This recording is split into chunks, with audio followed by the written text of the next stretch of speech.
Hello, everybody, and welcome once again to 3Y TV. And tonight, the OSCA Weekend Woodsmen Series is at Gateway or Worldwide Technology Raceway, however you want to call it, for the Battle Under the Arch, powered by SethRallDesign.com. Rawls, I forgot that. I'm adding S's, taking away S's. But anyway, I'm Mike Goodman. Joining along with me once again is Matthew Bayuk, Carlos Acosta behind the scenes, as well as, of course, we'll have the question of the night from Vic Bloom. But anyway, things heating up here in the chase-offs, Matthew, and I don't know if we can call it a wild card track or not, but recently added to the Cup schedule, but still be a track not everyone is familiar with. Yeah, I think it'll definitely suit this car well. A little bit lower power, higher downforce, and the tight cornering. I think those kinds of races have provided some great racing with this car. And I think a wild card is fair, but you're definitely going to see some guys with the racecraft and be controlled to not drive it in too deep and be patient with the gas. It's a wild card, but I wouldn't necessarily call it an equalizer because I do think the more driver's track kind of guys will perform better.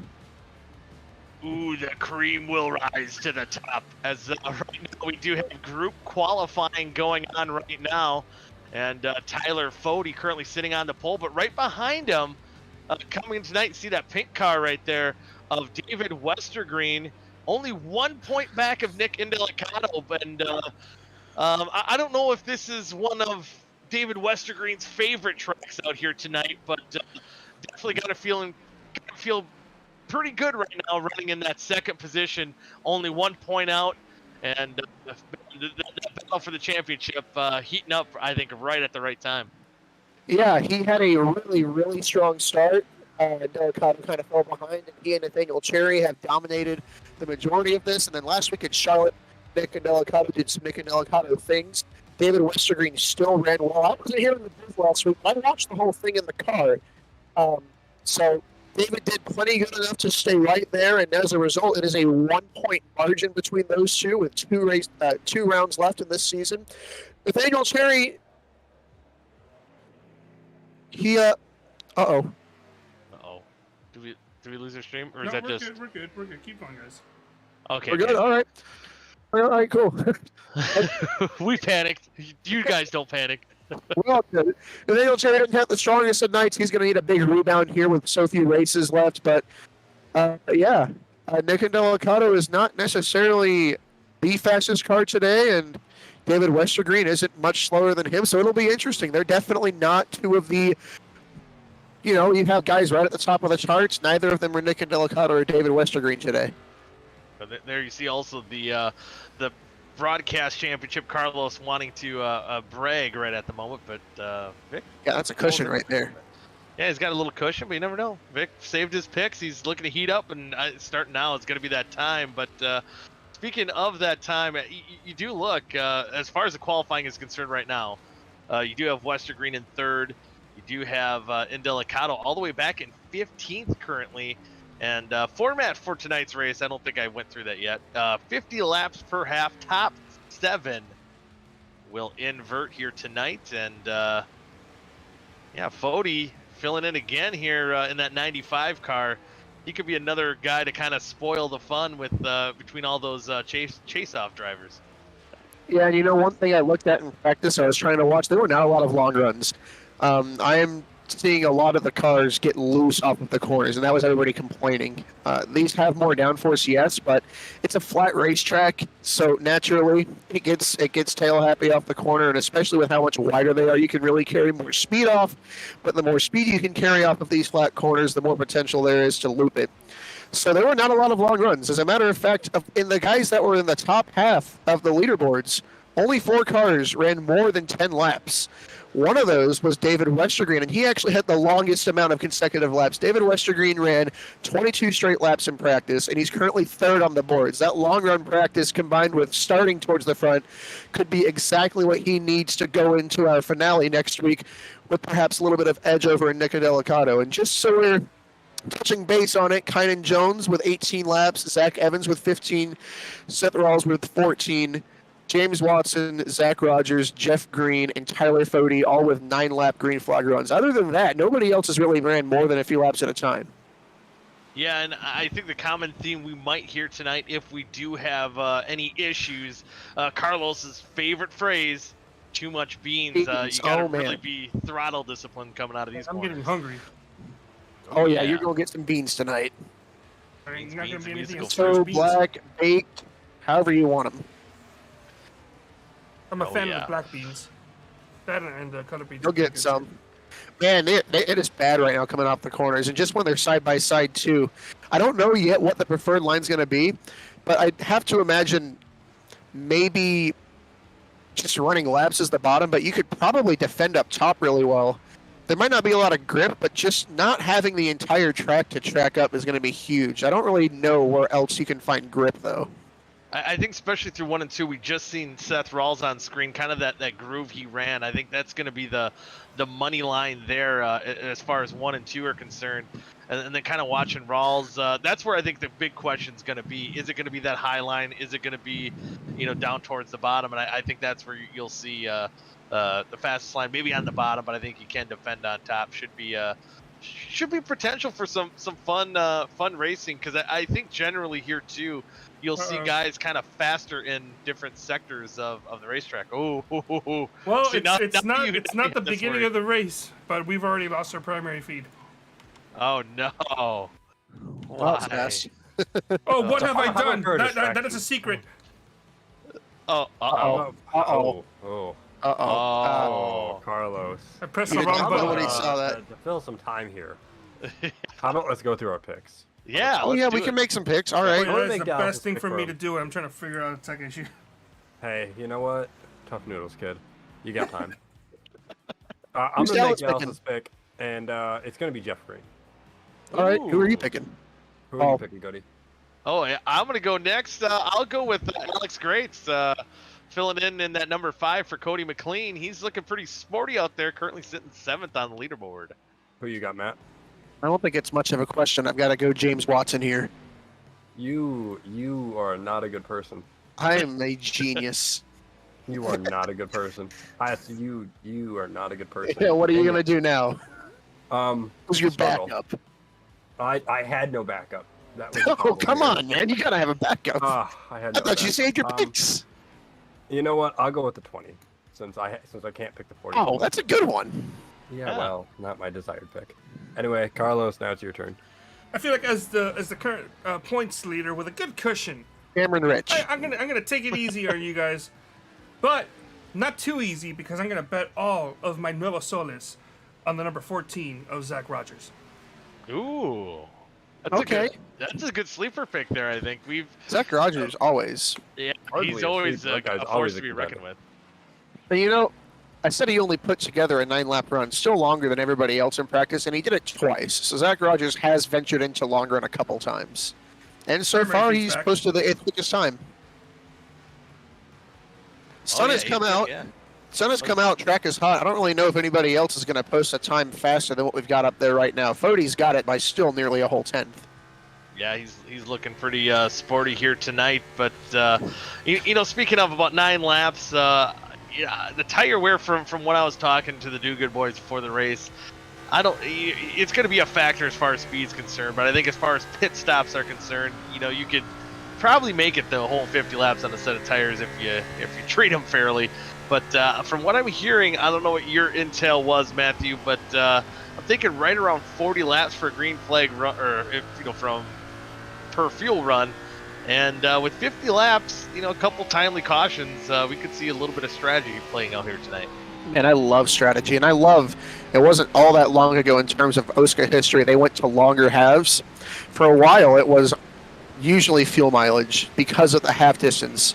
And then the half distances increased, and we limited the fuel tank size, and that makes it interesting because no matter what, you're going to have to get fuel at some point during the race. But if that caution falls in around the first quarter mark of the race, it creates some super, super interesting scenarios. You can choose to come down pit road and go all out, or you can choose to play later in the race as qualifying is coming to a close here. It looks like it's going to be Tyler Fode, but yeah, that caution falls at the right time. It could make for some very interesting scenarios, and we've seen those all season long.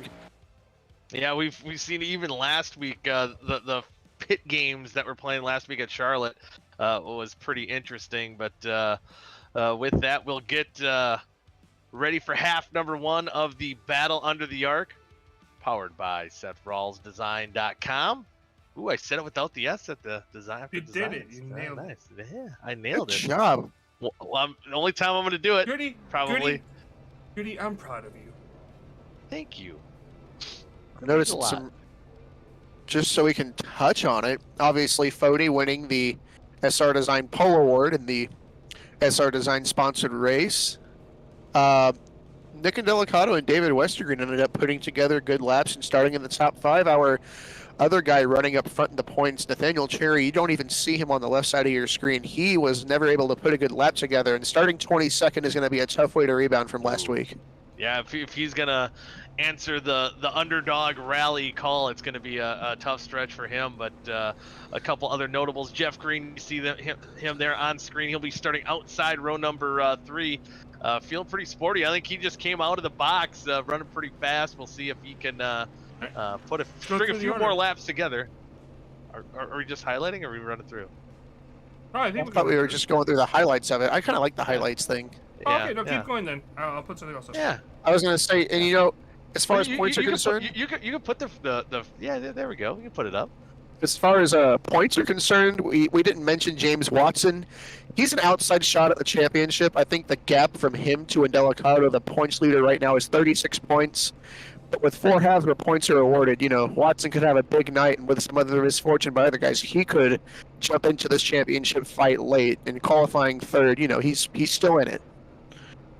Yeah, he's still in it. And one guy who's had some tough luck as of late, starting in that 20th position, Cooper Johnson, has some work to do, but I think he's a guy that's due for some better luck. Hopefully tonight can answer that call. But we're about to find out as we're rolling. What? Kyron Jones has not had good luck either. He's had speed, and he said before this race he likes this track, but he's terrible at it.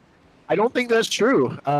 He put in a lot of laps here. He qualified 10th. I mean, he's currently quite down the order in our chase-off standings, but I mean, hey, he's got some speed tonight. Yeah, and he's flexed his muscles a little bit here. I think the big thing is when he missed the opening race of the chase-offs, kind of put him in a hole. And how about that Zach Evans? He's back out there tonight with the white gloves, looking pretty, looking fast. And, don't ask him about hockey. Start decent. Oh yeah. Oh man, I didn't even know Zach Evans put in significant long run work. He had runs of 16 laps. He had runs of 12 laps, and he ended the practice with a 20-lap green flag run. So he hasn't done any kind of qualifying pace. It looks like he's been looking for the long game. So starting 15th, but I look for that 6 car to make up some ground as we get into this thing. There's old Tom Nook himself, Justin Kolb. He'll be rolling off 22nd here tonight. Looking on the inboard cam, looks like that beard's pretty well groomed. He looks like he's ready to go. Bed's not too dirty here today. Told him to do it.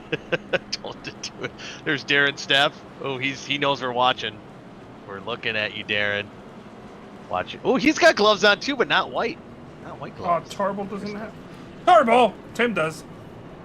Tim does. There, he's got the camera up. Does he have any driving fluid with him? Any Bud Lights, Colorado Kool-Aids, or? No, he started at like 1 o'clock today. he was preparing. He's been preparing all day. Oh, he's gonna be fast then, old OSCA Daddy. He'll be rolling off in the 25th position. Actually, speaking of Tim, I talked to Tim pre-race. He actually has a lot of confidence tonight. So. All right. Also, it's like 2 laps to green, so not this time by, but next time. Next time by will be going green again. Tyler Fody, Braxton DeWeese. Good to see Braxton after Ethan Burrell put on a pretty good show on that inverted 20 car. We'll see Braxton, the most popular driver in OSCA, the OSCA Weekend Woodsmen Series. Man, I am amped. I mean, we're gonna beat it to death, but championship fights are awesome when they're close. That's not like rocket science there, but Nick Indelicato and David Westergreen both starting up front. It gives me like with how tight they are. It's like Carl Edwards and Tony Stewart, Both competitive cars. They've both been strong throughout the chase-offs. and they are neck and neck here coming down to the wire. And with just a lap to go to green, James Watson could potentially put himself back up in the mix. You'll have to watch Nathaniel Cherry, and of course, outside of our top 4 in points, Adam Tepe, Justin Cole, Ty McIntosh, so many other guys throughout the points. There's so much left to play for. Yeah, and I think even a guy like Kynan Jones is qualified 9th as well. Not maybe having the chase-offs he desires, but definitely I think showing some speed if he can string a good run here. Seth Rawls 9th. Oh, yeah, there we go. Seth Rawls 9th kind of, okay, they're just weaving in and out between the lanes. There we go. They're cleaning off those tires, getting ready to go wild here. Yeah, these guys pulling their belts tight one last time before we go green here in half number 1. Again, 50 laps. Top 7 cars will invert for half number 2. And I think to start off, we'll have to watch those guys in the 4th and 5th position between Westergreen and Indelicato. That championship point again, 1 point between the two. Indelicato has it. The Here we go. car is going to dive down pit road. Get into the Geico restart zone. Ooh, there we go. And they're green, not sputtering like I am. Tyler Foti with a pretty good jump off the initial start here. See if he can get that line he wants to going into 1 and 2. Everything's looking smooth so far. Everybody really backing it up early. Not wanting to run into anyone this early. Yeah, this is a track too on these restarts. That's going to be, especially as we get closer to the end of the halves, the turn 1, the checkups could be very different between the braking points for these drivers. So they got to be mindful of that. But coming out of 4 for the first time, Tyler Foti leads lap number 1. And how about that? How fitting, you see right behind him, Westergreen and Indelicato side by side. We got a replay. Yeah, it's going to be... Uh-oh. Who do we got? Is it... Jordan? Oh, no! No! Terrible. Rear brake. Oh, hang on. Oh. Wow, that didn't bring out a caution? That was the last car because he made contact with Rashid. Okay. And Rashid not having any luck getting some contact there. And Jordan Tarbell, he said just got released from the infield care center from last week's wild and crazy wreck. Unfortunate, did not start off half number 1 here much better. He did take a tow. We do stay green. Tyler Foti, as he was showing in qualifying, kind of the class of the field right now, about a 10th faster than Braxton DeWeese behind him right now, and it's just playing catch up at this point. I'm not seeing a lot of passing early on, and that's just going to be the reality of this. I'd say maybe once we get around lap 10, you're going to start to tell who's really good about saving their tires. I mean, it's easy. It's usually, it's right front or right rear. Like, one of them's going to have problems more than the other. But this track, you can drive it in too deep, and you can burn up that right rear trying to gas it off the corner. So you're going to tell very quickly who's got more of what and who's going to do a better job here. And when they have to race the track like this, manage their stuff, even though it's a hard racetrack to drive, it doesn't provide as many incidents. As I say that, Isaac Mock has a huge moment in 3 and 4, and they are really stacked up behind the 55 car. Nathaniel Cherry taking advantage of it. Yeah, I was just to say Nathaniel Cherry all the way up to 15th, up 7 spots from where he qualified from. So he's a guy who probably might want to save some tire, but he's got to get some track position here too, especially with where he fares in the championship hunt here. He's got to get going, and so far making some headway. Yeah, there's definitely 2 philosophies to it. One is you save your tires and pick them apart one by one, or you go all out at the start of the run, get what you can, and hope for that early caution. It looks like he's trying to get what he can right now, and I like it. You got to be aggressive at a track that's hard to pass at. It's not going to get that much easier once you wear your tires out. The way they're running right now, I mean, you never know. Once you get past the top 10 here, they get a little, they're a little all over the place. Yeah, bunched up is the word. And I was going to wonder what the strategy would be as we ride on board with OSCA Daddy. We do not. We go to the multi-cam.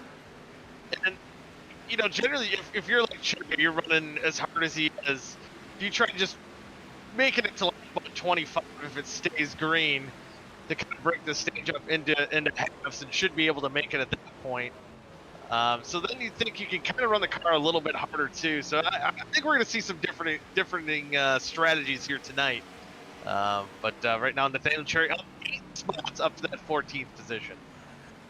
And it just, I mean, it's just insane to me how important track position is. Like Cooper Johnson and Justin Colbert, guys who on bad days run like 13th and 14th and usually have speed to run top 10. And we've even seen Cooper Johnson win races, contend for wins. They are mired way back in 22nd and 23rd. If you're not trying your hardest and pushing, you're not going to go anywhere. The faster guys are just going to get a little bit stuck. And we'll have to see how this works out for Nathaniel Cherry. Zach Evans is saving his stuff. He is down 4 spots. I don't think that is a reflection of his pace. I really do think he's just saving that race car. Yeah, it just looks like he's in save mode right now. And I'm kind of looking, even the top right now. Oh my goodness, we almost had a wreck off of turn 4. The 5 car of Alex Greets got loose. Had some netcode contact with Dylan Thomas there. We stay green. They gather it up and stay green. Doesn't look like any damage between the 2 cars. Oh my goodness, David Westergreen. So Westergreen, looks like James Watson was cutting down on the exit of the corner. Westergreen cranked it hard left to avoid causing an accident. David nearly spun himself out. They both made it. However, Indelicato took advantage and took the 4th spot from David. And that unofficially in live scoring a 2-point lead now for Indelicato, but Westergreen's still on that bumper of the 4 car, trying to at least keep that 4 car within reach. He's got to almost race him like he's been racing Nathaniel Cherry the past few weeks, where they got to be inseparable. And for Westergreen, he's got to keep that 4 car locked and loaded in his target. You know, David Westergreen's always been good. I'm going to give him his flowers here. He's always been good, but I've never seen this David Westergreen as of the last few months. You know, I'm like, yeah, he's always a threat at the plate tracks. He usually runs about 8th, 9th, 10th in these things. He runs pretty good. But I don't know what happened. I don't know what switch he flipped, but as he has a moment there, he saves it.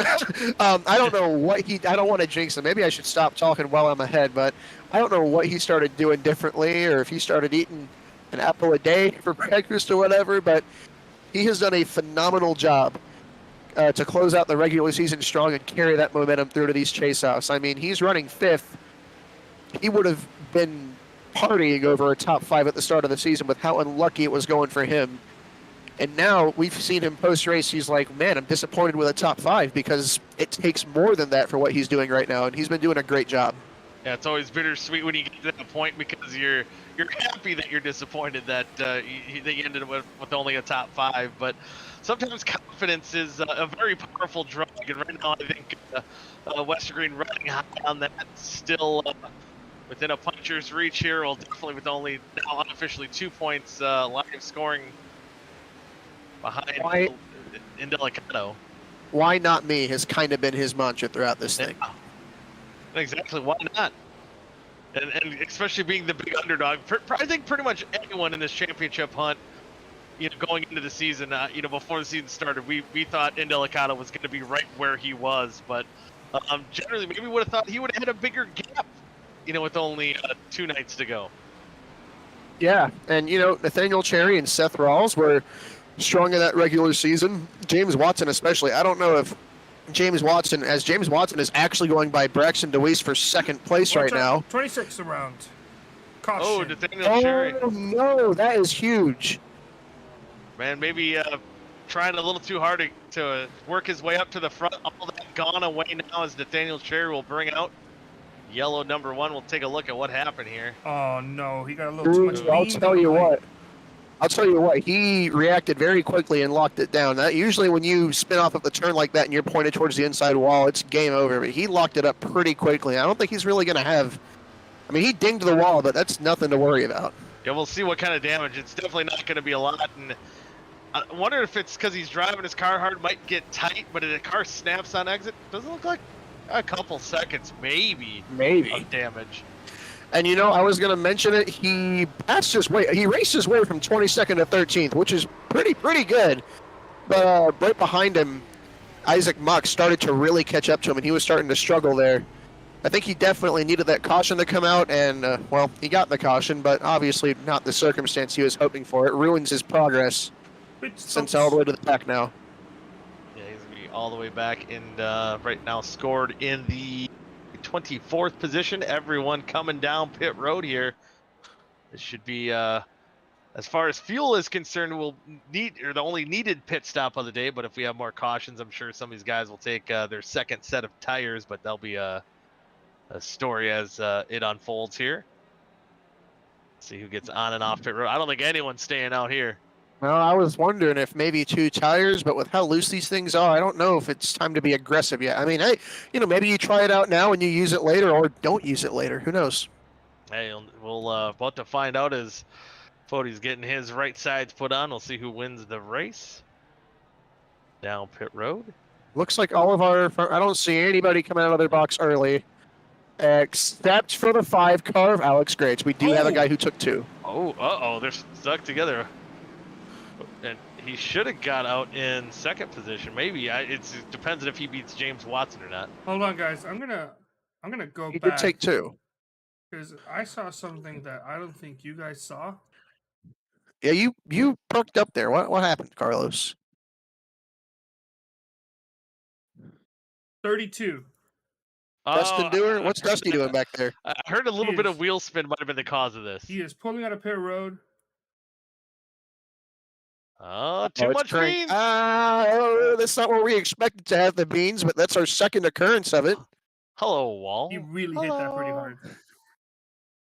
That was almost more contact than Nathaniel Cherry had on the inside wall. So we might need to see Dusty need to come back down pit road to get some of that damage fixed if needed. I tell you, I would have really liked to see that go green. James Watson is looking quite poised on this long run. Granted, it was a mistake by Braxton DeWeese, so he almost lost it off the corner. That allowed James to capitalize, but that 43 car has been looking stout, and by that I mean like planted. He's not really bobbling that much. He's been stable. Yeah, he was definitely moving on up and seeing if he can run down Fody, and we'll see how Fody can get this restart here going, and we'll see how those 2 tires work out pay attention. For Grates. It's gonna be interesting. I'm worried. I'm honestly worried with how tail happy these things are already. Everybody knows 2 tires does not help with that condition. It makes it worse. And he's going to be up front trying to hold off guys. So I know he's good. I know he's a good driver, but it doesn't matter how good you are if your car is difficult to control. Yeah, if he does happen to get it under control, the track position could be huge. We'll see how it does pay off for that 5 car as the pace truck dives down pit road. We'll get ready to go green on lap number 18. Fody gets a good jump on the inside. Ooh, Alex Grates, it looks like he might have got a little bit of wheel spin there as well. Kind of weaving in and out, trying to get that traction as James Watson now. Oh, he's already bobbling. Yeah, he's got himself a handful before he even got to the corner. And he gets out of turn number two. Don't do it there, Mr. Floor Car. He was he wanted to shoot that gap. He was looking at it.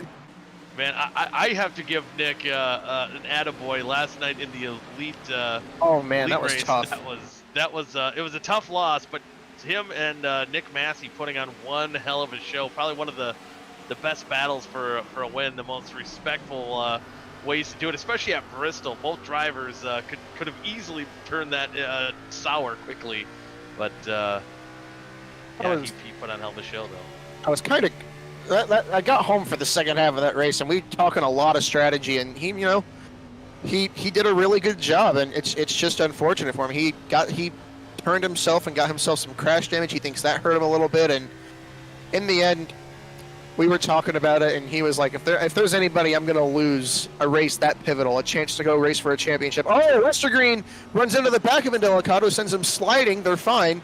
I'm just going to wrap this up real quick and say there was nobody he'd rather lose in that scenario than to Nick Massey. Easily one of the most clean and, I think, respected guys here. We're 3 wide here going into the turn. Yeah, Westergreen kind of got out of rhythm after that contact. It's getting wild. Seth Rollins drove it in deep. Watson drove it in deep. They all had to slam on the brakes. They threw it up the corner. Rolls and Jeff Green make contact. They all say that James Watson is falling down the running order. So is Alex Grates with that 2-tire strategy. He might be having trouble finding that grip on corner exit with those 2 tires. Look at this. I think is what happened, yeah. This gets tight. This gets really tight here. Wow, I did not notice him get that sideways. Wow, what a save. Oh, it's not over. It's not over between them. Oh, he's wrecking him. They have somehow saved it. Watson almost got tagged. They're 3 wide again. It was that awful staggered 3 wide where they're kind of trying to fit 3 cars on each other's quarter panels into 2 lanes. Oh, this time he spins him. This time the Greats is spinning. Caution is out. Caution's out. Oh, that was a quick thrown yellow. Greats didn't look like it too much damage. Got up into the outside wall. Wow. Oh my goodness. Look how dead sideways that thing got. I mean, he hit the wall, but that is about as minimal as you can get as far as damage goes. Look at this thing. Yeah, look at the 3 wide TV replay, and yeah, 3 wide going into the corner. I mean, so Greats kind of cuts across his nose, but Greats kind of cuts across his nose, but I don't. It kind of looks like Seth doesn't even turn in for the corner where you usually would. Yeah, I think everything was just thrown off for all especially for Seth and for Alex with the 3 wide scenario. Greats does back off, and I don't think maybe neither of them thought that the 55 Isaac Mike was going to back off going into the corner the way he did. They were probably planning on going to that corner 3 wide, at least Seth did, and make that contact. But one thing I think we can officially say is the 2 tires, it was tried, and I don't think it's a good idea. Yeah, I mean, yeah. maybe with that was 15 laps on those lefts. Maybe late race with a little bit of laps on the lefts if you really need it. I mean, it didn't look that bad, but it's definitely not optimal. Yeah, it'd be almost in a scenario where either guys stay out ahead of you, or you got a green-white checkered in the lead. You can maybe hold on to it, but kind of being the low duck was. Quickie, I was say quickie yellow is it's been shortened to 1 lap. That'll be interesting. Yeah, I don't know why iRacing threw that caution. Yeah, that was a quick thrown yellow. It was all iRacing too. That's the worst part. That is, maybe it's just how sideways he got. I mean that thing. Wow, I cannot believe he didn't back it into the wall. Yeah, I believe he stays out. Did he stay out on the racetrack too? That's okay. Well, that's even more questionable. Yeah, interesting. All right. I mean, hey, he's loose anyways, right? Yeah, loose is fast. We'll see if now he's back in the 17th position, and now we'll see David Westgreen starting behind his teammate there in the 95, Tyler Fode. So he might get an advantage over Indelicato going into 1 on this restart. We're about to find out. We'll get the green at halfway point of stage 1. Pace truck's gonna get ready to dive down pit road. There you see him go. And for Fode get into the Geico restart zone. And green. Yeah, Ooh, look at the launch that David Westergreen got. Yep, that was definitely working together with his teammate. He was right on the loud pedal, right with Tyler Fode. He's going to be side by side with Indelicato for that 2nd position. Yeah, that's pretty much your race for the championship right there. Yeah, if you can get by him. Man, Indelicato looked pretty stout on that top side coming out of turns 2. And now Westergreen under fire with Braxton DeWeese side by side. Here he'll get the advantage. And, well, we'll see if Westergreen can chase down that 4-car now. You know, I think what we saw there between Indelicato and Westergreen was exactly what we thought we would. You'll see it again here. That bottom is generally where you want to be lapping. But if you're side by side, you just can't do it on the bottom. There's not enough room to track up. The top just gets too much of a runoff. Yeah, he got a great run. Indelicato did on that outside. Currently sitting in that 2nd position. But, man, I'm looking at best laps. Tyler Fode almost 3/10 faster than Indelicato's best lap. Uh-oh, Neil Rutt having some issues here. Oh, that was net code. That was insanity. Net code. And that wasn't a caution? Okay. There was another incident in turn 1 too. That same lap. It was the 26 and the 5. Oh, Nathaniel Chair, that is not good. He's back. Oh my goodness, the 26 car is destroyed. Let's take a look. Yeah, he's got some heavy damage to the right side of his car. Oh my God, Alex Greats. He missed it. take a look. Oh boy. Oh boy. Oh, Oh boy. that is not what you want Oh. to do. No, and unfortunately for Nathaniel Cherry, just a victim of circumstances that happened around him. And he got the Sometimes. worst end of that stick. Oh, he hits the wall there. He's frustrated. That car's not handling. I mean, it's going to take a miracle at this point with how well his closest competition is running. The other of the top 4 in points, all in the top 7 right now. I mean, it's never over until it's over. But if you're not within a few points of that thing, you consider yourself out late in the season. That's just a mindset thing. It's tough. That's just how it is sometimes. Not in your control. Yeah, a couple things I'm noticing too here. Westergreen did get around Indelicato for that second position. Indelicato fell back into 4th, but able to get around Braxton DeWeese. But here comes Dylan Thomas in that 89 car. He's looking pretty stout. He's moving his way up through the field. He's been running pretty good lately. I feel like I've been saying a lot more of Dylan Thomas's name. Yeah, he's been stealthy too, because he's doesn't make a lot of noise. Sometimes he can, and maybe the wrong ways. But as of late, he's showing that speed, working his way through the top 10. And I was gonna jinx that too now. You shut up right now. Yeah, oh my God, you are awful. You are awful. You are terrible. Oh my goodness! I cannot believe. Bumped on wrong. You know what? Boy. It's my fault too. I was just. It was netcode, guys. Dude, you're fired. I mean, they got close, but like there wasn't any real contact. It was a netcode bump that sent the 20 sideways like that. Yeah. Oh, Ty McIntosh had nowhere to go. Yeah, he got some heavy hits there too. Oh, it looks like Peeler. Oh, he hits the outside wall as well. Oh, man. Was this at the same time? I guess. Huh. Yeah.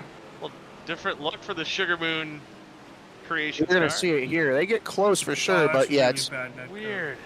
really bad Thankfully, netcode. the That's porta potty didn't unfortunate. get hit. Oh God, no way. Porta potty save. Dylan has front row seats to it. Why is there a porta potty there? Good question. Well, in real life, there is not a porta potty. Oh, the iRacing devs were just like, this will be funny. Oh boy. Ooh, Watson have to go into the grass. Couple drivers. We're gonna see a lot of guys down pit road this time fixing damage. That porta potty, however, should be the penalty box. Ooh, oh no! I you know what? Don't hate it. Oh man. You know what? Not just guys with damage. I'm seeing some guys with fairly clean race cars come down pit road. Zach Evans is making his way down. Dustin Dewar, Dave Carpenter, Adam Tepe. Could be a little bit of strategy at play here. It'd be a while before it plays out, but Cooper Johnson down pit road. His race car's clean. So yeah, we'll go back to green with about 16, 17 laps to go. Honestly, yeah, might not be the worst idea. I think we are getting close to that point to where you just don't want to pit, right? If you pit too late, there's not enough laps to make those tires work for you. Yeah. You get too buried. It's tough. Because then if we have another quick caution and you pit, then you're going to be stuck behind a bunch of cars on fresh tires. I think that might have been your chance there if you want to take tires towards the end of the race. It's tough to see a scenario where it works for you otherwise. Unless it's a late race caution and everybody comes down. And the guys who don't have tires just say, well, oh well, and stay out. Yeah, kind of laying the cards down on the table, but we might get the one to go to green here. We'll bring him in here quick fresh from the infield care center. Is a driver that was involved in that caution. It's the 10 car of Ty McIntosh, and Ty, it looked like just a series of unfortunate events, which unfortunately has been kind of the tale of your chase-offs here. What was your perspective of that? I unfortunately didn't really have one, which is the main reason why I was in it. I didn't even know that there was contact, and then I saw smoke. Went to make a move, and then unfortunately, I mean, you bounce off the wall, you're gonna go back to build a racetrack, which is just unfortunate. Nothing anybody can really do about that. So. Yeah, again, it's been the theme for this chase-offs too. Is it looks like you have the speed. You've been running well, but just haven't gotten those finishes. And there's 3 halves of this season left. What's Ty's goals to kind of round out the season from here on out? I mean, I want to win one of them, man. I feel like it's evaded me 9 times out of 10. Well, it's really 10 times out of 10. I haven't won a single one. So, but like I've had pace. like tonight I felt good. I didn't qualify well, but I was moving up, and Charlotte was really good for me. I feel like I could have won had I not kind of went with the strategy decision that I did. So, I mean, that's just the mindset I have to have. It's tough, you know, because all my teammates are doing well, and I'm just kind of here. So. Yeah, well, hopefully you can kind of turn that luck around here in half number 2. We'll definitely be on the lookout for you. And I think one to go to green before we let you go. Any shout outs you want to give? Yeah, Far Hauler Dirt, man. These guys are great. Seth Rawls designed for the changes he made for us for this month, for the last 2 races of the season, for Pride Month. Absolutely love it. Angry Duck for being a affiliate for all the team, and you guys are putting it on and doing a heck of a job with the broadcast. Heck yeah, thank you. Well, best of luck to you. Before you go. Yeah. Before you go. Yeah. So, what brand of shoes do you wear? Oh man, I can't tell you the brand of boot that I wear, but 9 times out of 10, it's either Crocs or it's Crocs. Yeah, and then No, it's just cool, man. Yeah, I dude, rock you Crocs. put some socks with Crocs, dude. Put them in 4-wheel drive, dude. No, Dependable.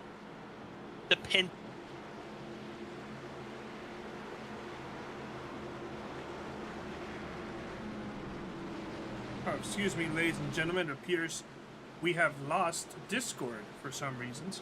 Get that up and going again as the pace truck's gonna get ready to pull off. Once again, it's just me, producer Carl, as pace car pulls Walmart off. Here Crocs, we go. We are back. Record Sharks. Oh, we're back. Okay. Ooh. Green Tyler flag Fody back with out. a good jump.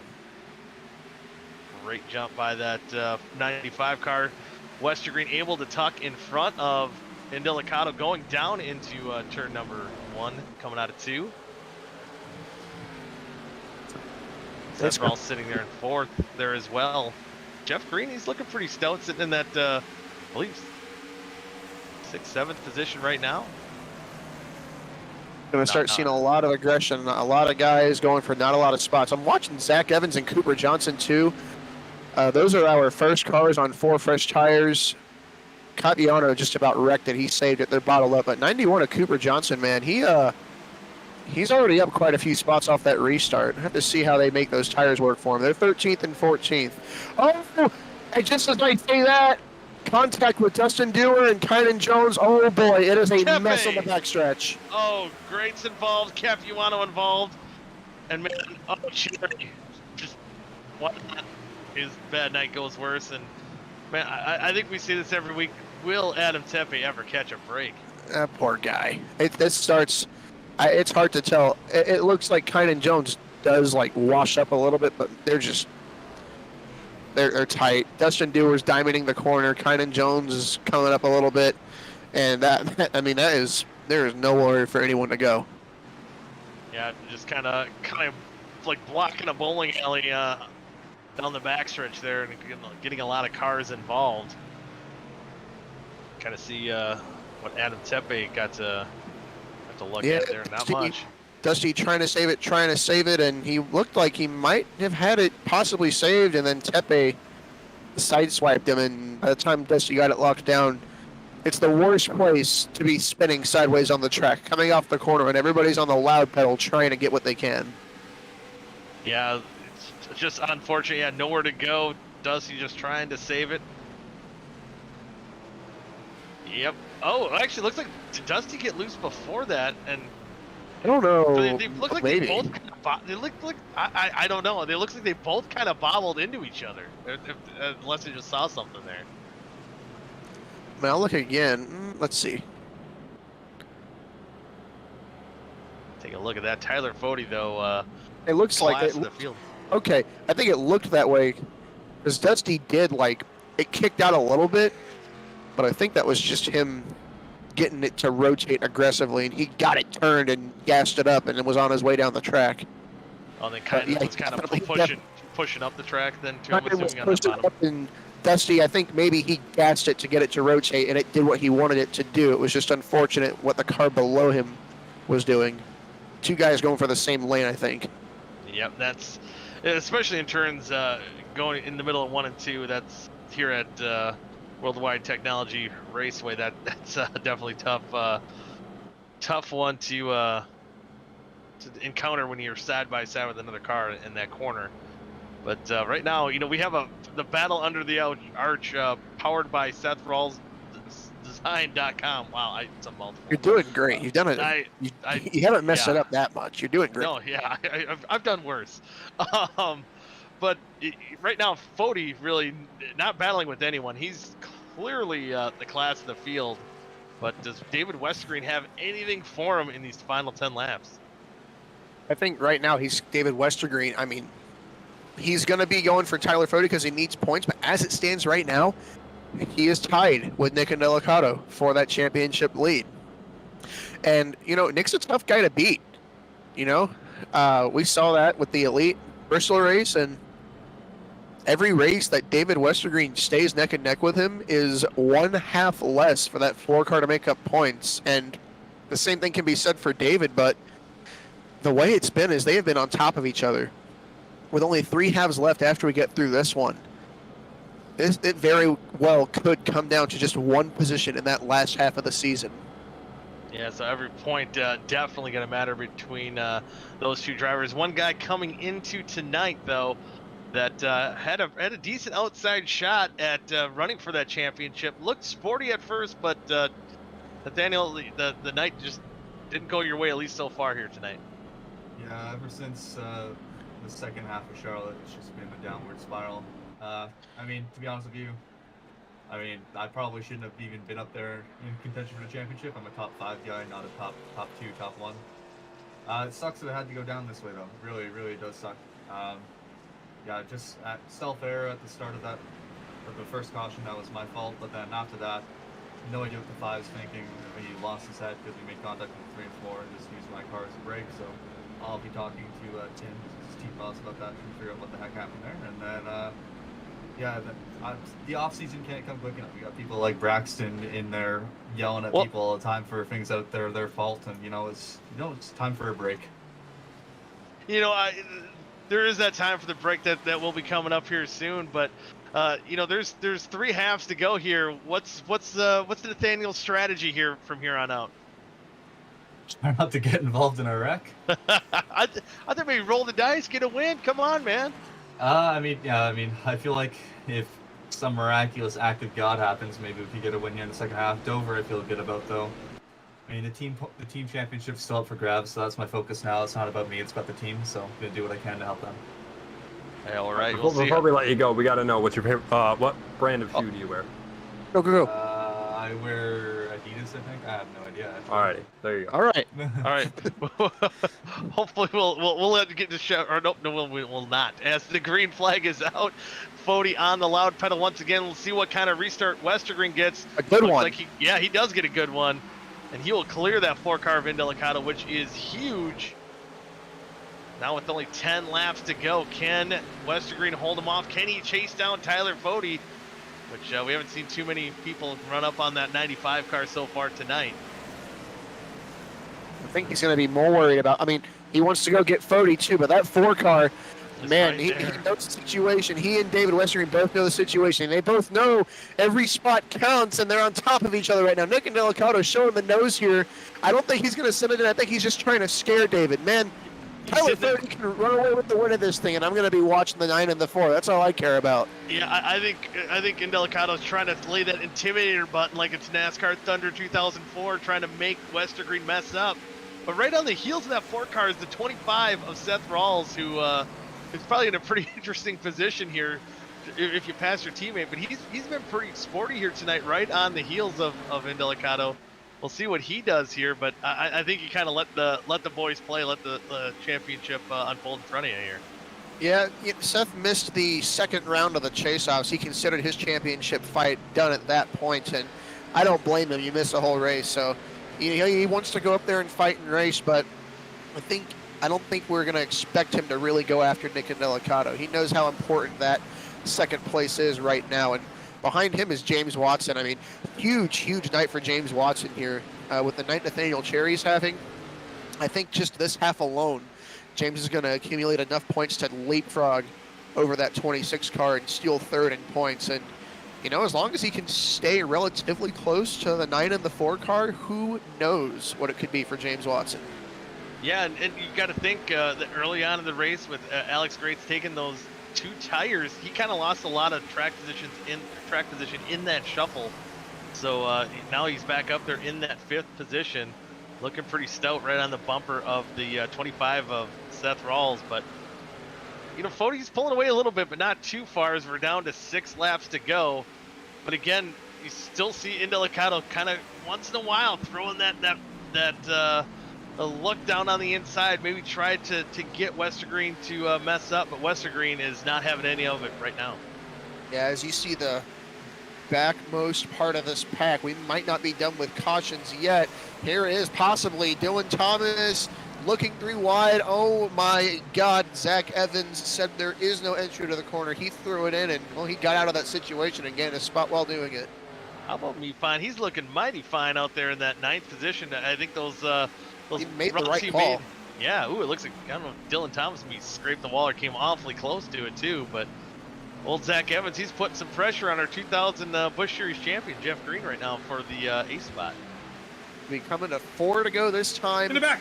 No change. Oh, there it goes. Neil runs around. That's going to bring out a caution. Wow. Oh, boy. Oh, no. That is not, I don't think that's what either, I don't think Westergreen or Indelicato wanted to see that at all. No. What do you do? I think you can, run alongside teammate. Neil Rutt, man, he tried. He just lost it. He tried to keep that thing straight. Yeah, and that point coming out of turn 2, that's generally the calamity corner, and just snapped and trying to save it. Watch his hands here. He tried, man. He did all he could, just lost control. And aside from pit strategy, even if that works out for Westergreen and Indelicato, oh, he faked me out. Nobody's coming from anybody up front that's in contention here. You just don't want another restart. I mean, they were all lined up, not a lot of pressure from behind. The 4 and the 9 car were going to try and duke it out for that 2nd spot, right? Now you have to survive a restart, and now it gets dicey. Now there are other factors in. It's not all in your hands. Oh, not oh my, not in my hands either. Anyway, apparently maybe some NyQuil in your hands. No, well, that was me choking on my own spit there. That was interesting. Oh, but goodness. Anyway, I'm so excited here because, not being in these leaders' hands right now, because right behind them, too, you have Isaac Mock, Darren Staff, Jeff Green, Zach Evans, all right around that 7th position. Again, top 7 cars will invert. And you got to think Jeff Green, Zach Evans. They're on the outside looking in right now. Zach Rogers thrown in there well. Dylan Thomas, we've seen him up towards the top 5 as well. So that spot could get very interesting and might not be the last restart that we have. For sure. And I just can't keep my eyes off James Watson. He's had to miss a few today. Things are going to get dicey between that 9 and that 4 car. Who knows? James Watson could miss it. And this is just me wanting another horse in that race. A head-to-head championship fight is awesome. But the more the merrier, right? I'm not wishing any bad on anybody, but if something happens to that 4 and 9 car, they get together, James Watson's going to finish this half with a lot of points on them, and he's going to start the next half with a lot of track position on him. Yeah, so you never know what's going to unfold here at the now I think we can officially call it the battle under the arch, because this it's a battle. It might not be for Tyler Fode might have conquered the war here, but the battle right now between the 9 and the 4, and again for that transfer spot, should be heating up here. Look at the arch. That was good camera view there, right. Carlos. Look at that. And well, you know what? I think Vic, you just posted a picture today of when you went to Worldwide Technology race. That looked like a pretty accurate shot there. It was very accurate. So this track's actually not in St. Louis, but which is great. It's actually across the river. It's in Madison, Illinois. But downtown St. Louis is sketchy when you first enter it, but everyone's super kind there. So. Yeah. Yeah. Okay. Oh, it wasn't really relevant to it. Oh, no, I mean, here I'll make it relevant to you, Matt. So the ARCA Series raced here once. I went to that race. I think it's the last time they raced there.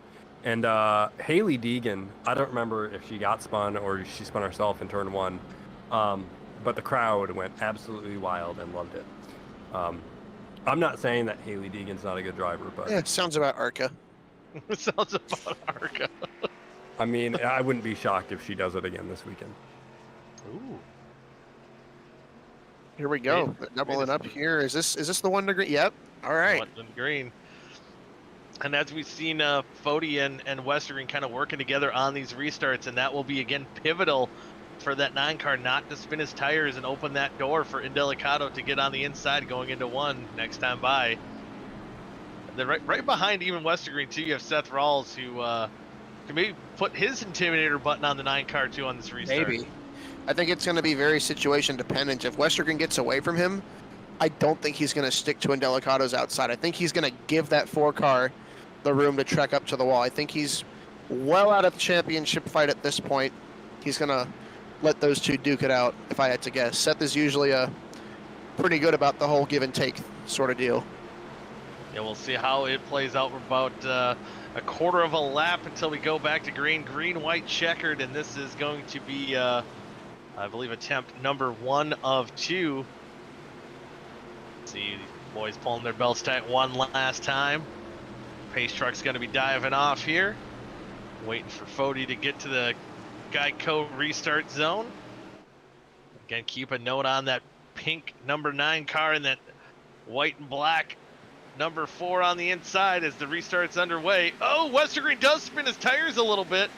I don't know. I think Indelicato might have jumped that. It's hard to tell. Oh man, he did get a great restart, but Westergreen's going to have that top line. Can he defend? They almost touched. They're still even. They're drag race down the back straightaway. Not pulling up Fody right on the bumper. Westergreen running high. Westergreen drives it in way too hard. He drives it in way too hard. That's huge. He's going to lose a couple spots here. This is, man, oh man, he's falling back to the 4th position in 1 corner, just overdriving it a little bit.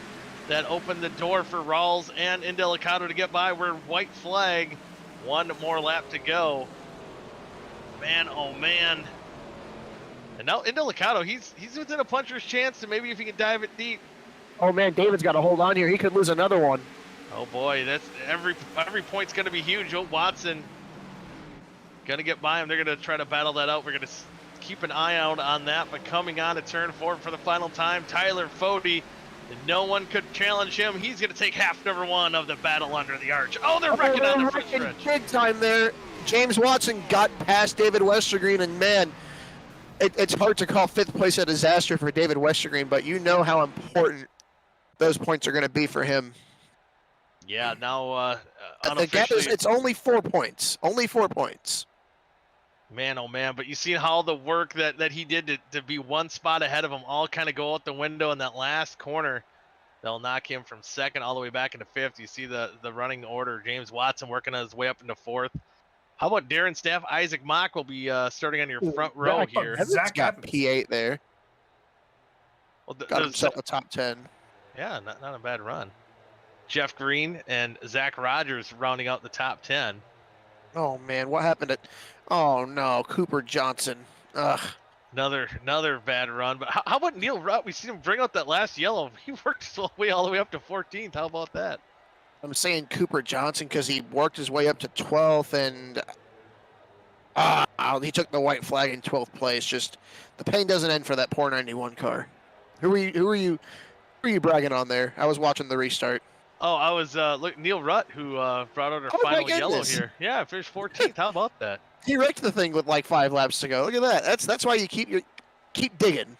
Yeah, you never give up, and even Dustin Dewar, we saw him bring out or be involved in the caution before that, and getting a top 15. So you never know. There was a lot of mayhem on that final lap, but again, Tyler Fody bringing it home, a winner here tonight. Nick Indelicato doing exactly what he had to do. And that's the thing. There wasn't maybe a whole lot of speed in that 4 car as far as what we normally see from Nick on a week-to-week basis, but still good enough to finish in the top 3. But getting lucky by Westergreen's error on that last lap to get that 2nd spot. And I don't know. And I mean, we were talking about that Intimidator button, and Indelicato was right behind him. I think David was ready for Nick to drive it in deep, and David was going to drive it in deeper, go up high, and try to hold that top. And he just got in there a little bit too hot and washed way up and allowed Seth Rawls to get by. And man, after that, his stuff was a little bit cooked, and Watson was able to get by him. I mean, it hurts. It hurts a lot for David Westergreen, but we've seen wilder things happen. You know, he's still just 4 points behind Nick and Delicato, right?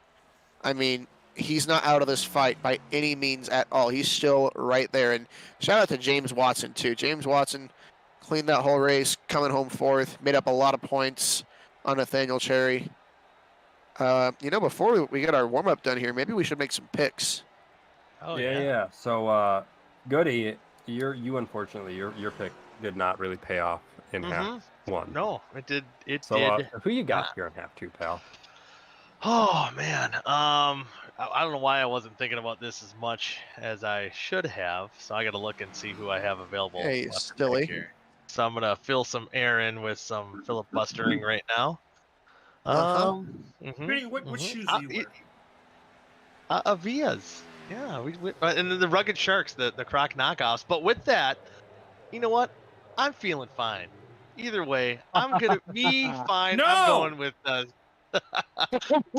Evans. All right. So,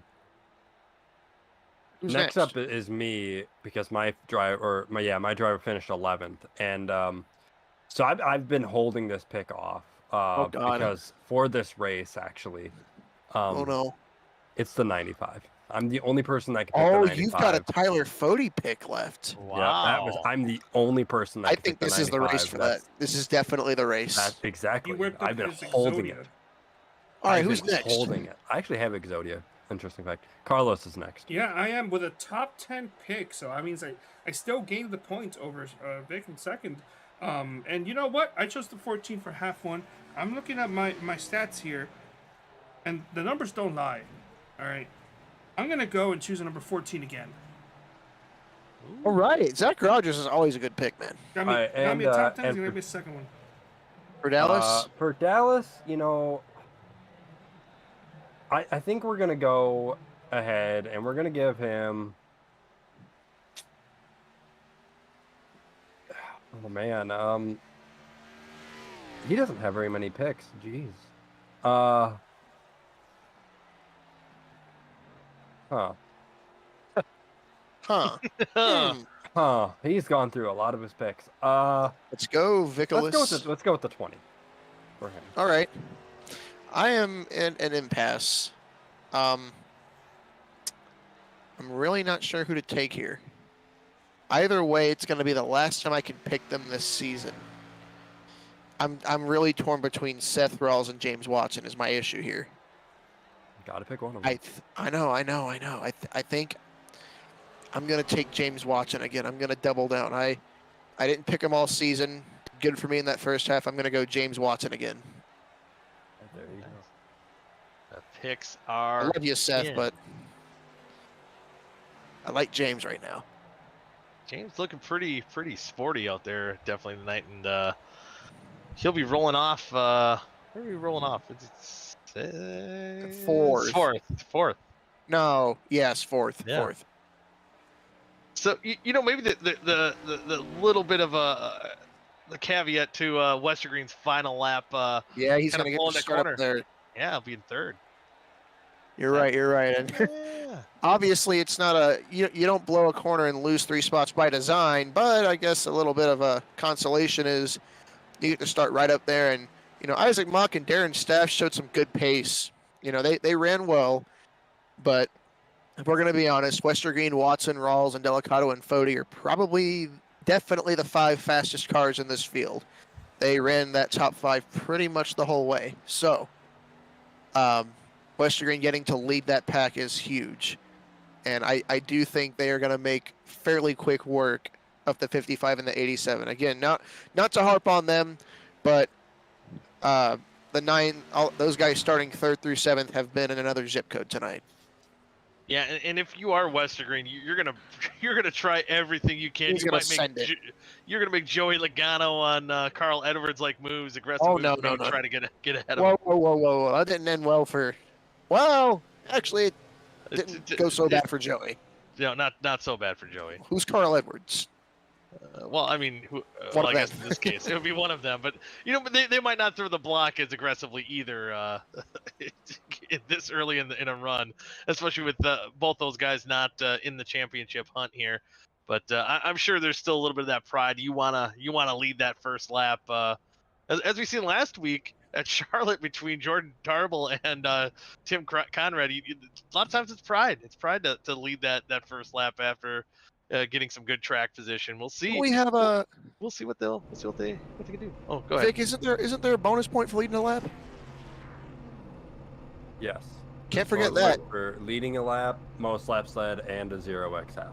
Ooh, do you have access to if Western Green or Indelicato had a 0x? So not right now. I don't, unfortunately. Because Ooh, if I would have thought about that, I would have I would can't have noted think. it prior to the changeover. You know what? I'm just gonna go ask him. I'll be right back. All right. Well, I like the confidence of Darren Staff giving the peace sign and the in-car camera there. That was pretty cool. We'll see what Matthew comes up with as he did looking through the starting order. There's James Watson, one to watch out for too, kind of in between these championship hopefuls, but he could be one of them by the end of the night if things go his way here in half number 2 of Battle Under the Arch, powered by SethRawlsDesign.com. Tyler Fode starting back in 7th after winning half number 1. And there's the guy who's going to win the race. It's the white gloves, baby. It's Zach Evans. Starting in the... Let's see. There's Jeff Green on the inside and starting in that 9th position of row number 5. Zach Rogers, we'll see what he can do starting in 10th. He showed some speed here in half number 1. So what do we find out? The contact they had when they bumped each other was 0x's.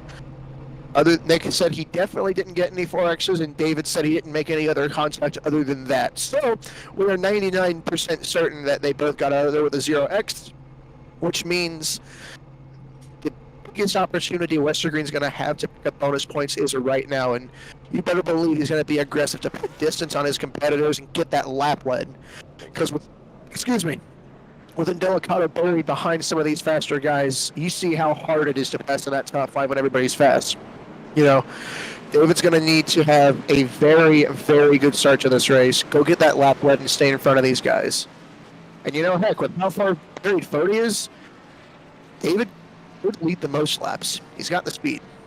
He's got the speed, and you never know, with that track position, getting that clean air, he could we set sail and have something to say about the win here. We're about to find out as the cars are rolling down on the racetrack, getting ready to start half number 2. Again, 50 laps. But beware. As you have noticed, the sun is completely set. We are under darkness. The track is cold. Once they get up to temp, those tires will be nice and grippy. But off this initial start, it's going to be treacherous. Wasn't it nighttime in race 1 too? We got there by the end of the race. Yeah, so Didn't yeah, it it start started at in the dusk. There was still some sun out. Midwest Yeah, sunset still, was about partway through the first half.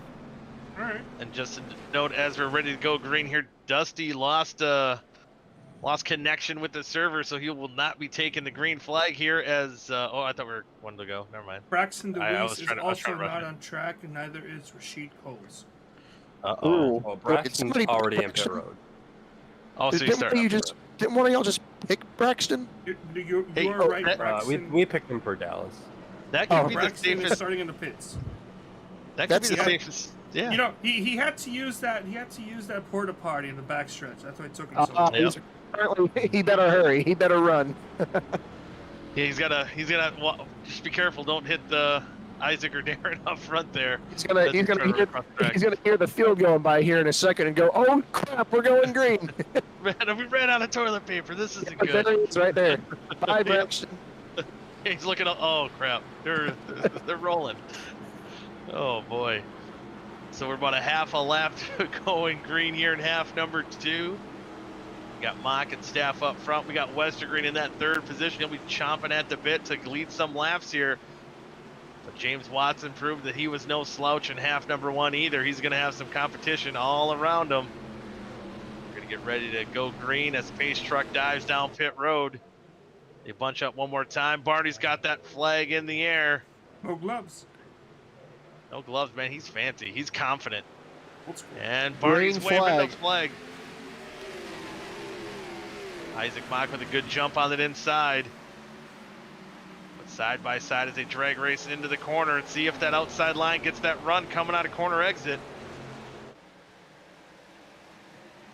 Still undecided. Oh, Westergreen thought about it maybe. He's going to have to be careful. Watson's looking good on that top, and right behind that 43 car is that 4 car. He's got He's to check in behind him. Shuffle out. Oh, yep.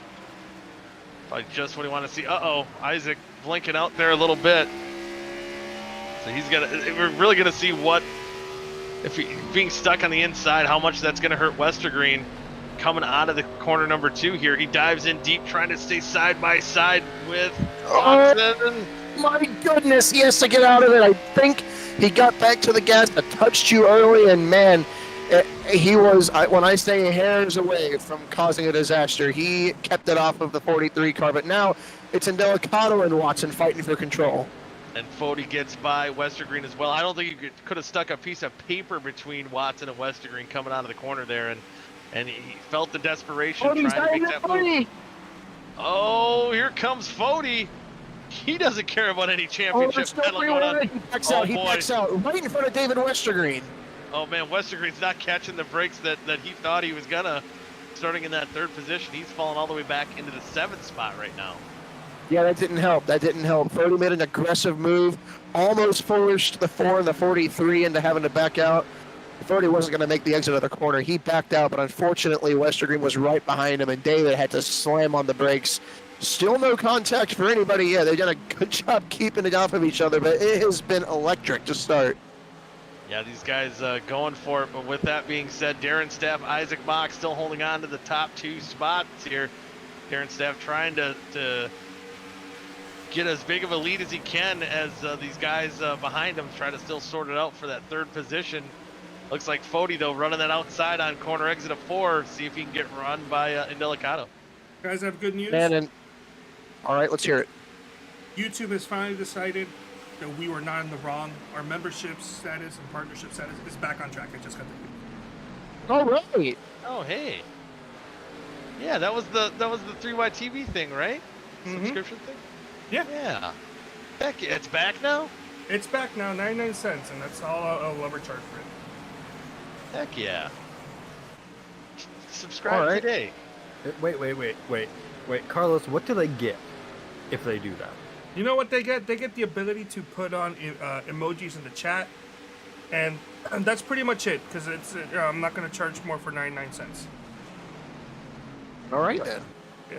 You know Support what? the broadcast. You know, Here's 99 cents ain't here's much. the thing. We may add more stuff, but the price is still going to be 99 cents. Get in and get it. Want to add an OSCA podcast? Ooh, that'd be pretty cool. That'd be fun. That'd be fun, but I want that to be available for everybody, not just for members. Not just for pit crew members. Right on. Hi. Yeah. Big thing for David Westergreen. He didn't get to lead any laps, but neither did Nick Indelicato. As a matter of fact, they're still very close to each other. He's just got to keep that 4 car close.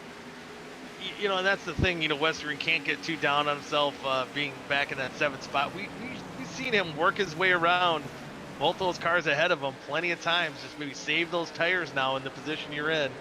Definitely has the car to work his way up, maybe into the top 3 once things are all said and done. So yeah, definitely too early to do anything drastic right now. And you know, I know it's hard to pass here, but I'm going to give some respect to Darren Staff and Isaac Mock. I said that they had pace, but not enough to hang on for too long. James Watson has gone nowhere, and Tyler Fody is still working on getting around Watson. Isaac Mock has been doing really good, and Darren Staff is pulling out to a lead. And you know what? Maybe we should have seen it coming. Darren Staff started that first half in 23rd, finished in 6th. He does this a lot, I think. Darren Staff is probably, I think, this season's king of starting deep in the field and finding his way up front just about every single race. He he either doesn't qualify or doesn't do well in qualifying, but he's got some pretty good race pace always, and right now he is putting a whale of a gap on the rest of the field. Yeah, you seen that confidence once they were gridding up, giving the peace sign on the camera there. Yes, sir. And even looking at the best lap, he's currently got the fastest lap of the race. And I was looking at the best laps for a lot of these drivers in half number one, and Tyler Fode was a tenth faster than I think the next fastest guy, and the only one in that stratosphere right now here in half number two is Darren Staff again with the fastest lap of the race, and he's doing it again. Look at how confident he is. The swagger while leaving. Keep your eyes ahead, man. Keep your eyes ahead. We want to see you go win the thing. You got it. I mean, what's helping him a lot is eyes. Well, you know what's really helping him? He's drunk half Voltic Mountain Dew, I think is what it is.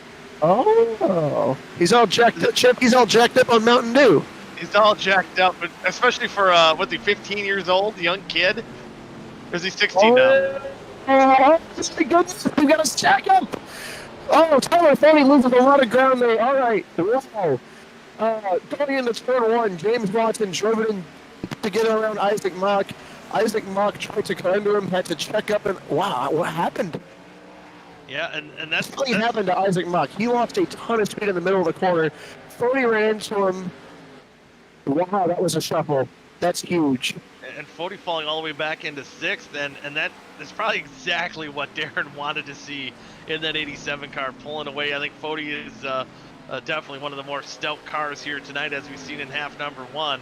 And now he's under fire with without that track position right now. Westergreen still biding his time, trying to work his way back up front, but now Fode trying to pull away, gather himself back up, get in rhythm, so he can work his way back up to the front. Yeah, I don't know if it was a shifting error, if they're shifting at all. Let me think. It sounds like they're shifting. I think maybe he messed up shifting because he had it rotated around just fine, but he went from like 99 to 90 miles an hour about 3/5 through the corner right in front of Fode, where you wouldn't expect it, because Fode packed him, man. I mean, it was totally unexpected. Either way, it worked out great for Nick Delicato and James Watson. It did not work out for David Westergreen, as now he's under fire from Jeff Green. It worked out beautifully for Darren Staff. It added to that gap he's got, and I wouldn't be surprised if the 43 car and the 4 car start to run down Darren Staff a little bit, but that 87 is fast. That thing is bad fast right now. Yeah, he's holding a 1.5 second lead over James Watson. James Watson a little bit quicker that time by, but not by much. In the back! Oh, caution's out. Caution. Oh, No, Isaac Mock. Oh, they're still wrecking. Oh, no. Ty McIntosh did it again. Carpenter gets to be a part of it. No, I think he just locked him up trying to miss it. He didn't hit anything, though. It was kind of funny. I was going to say, man, poor Carpenter, ever since these chase-outs began, I feel like he's been at least involved in a wreck and a half here. It's like it starts ahead of him with Isaac Mock, but these guys, okay. What?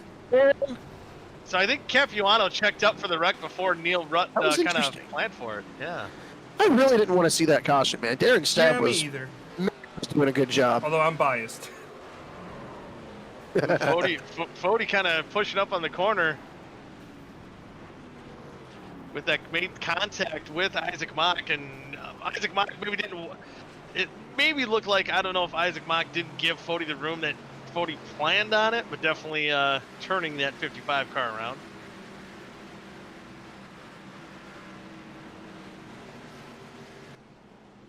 It's unfortunate. Yep. Contact there. Luckily for Fode, able to get by. Westergreen narrowly misses that. Lucky for Westergreen, that would have been just about game over. Here comes everybody all coming down pit road. Jordan Turnbull stays out, but I don't know if he just missed pit road. I hope he just missed it. I don't think there is a single good call besides 4 tires. We saw how it's exactly the same as the first half. They've got 15 laps on this set right now. That's what Alex Grates had on the first half. It's not going to get better.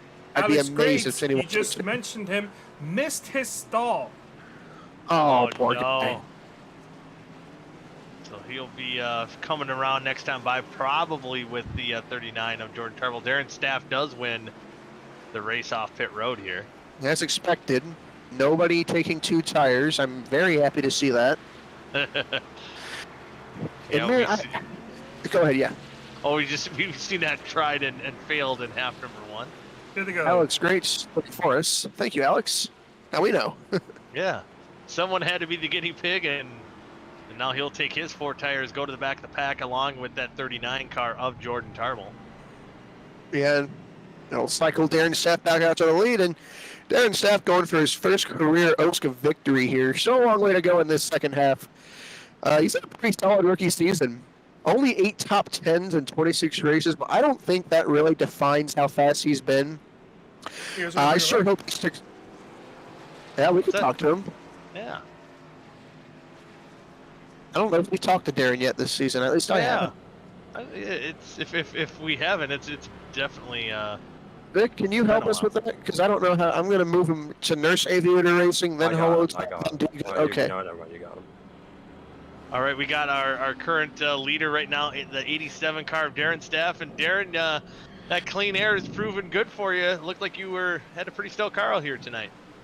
Yeah, I mean, I was hoping that the outside line would work there on the restart, and then heading into the restart, I managed to stay on the outside of the 55 and got the track position from there.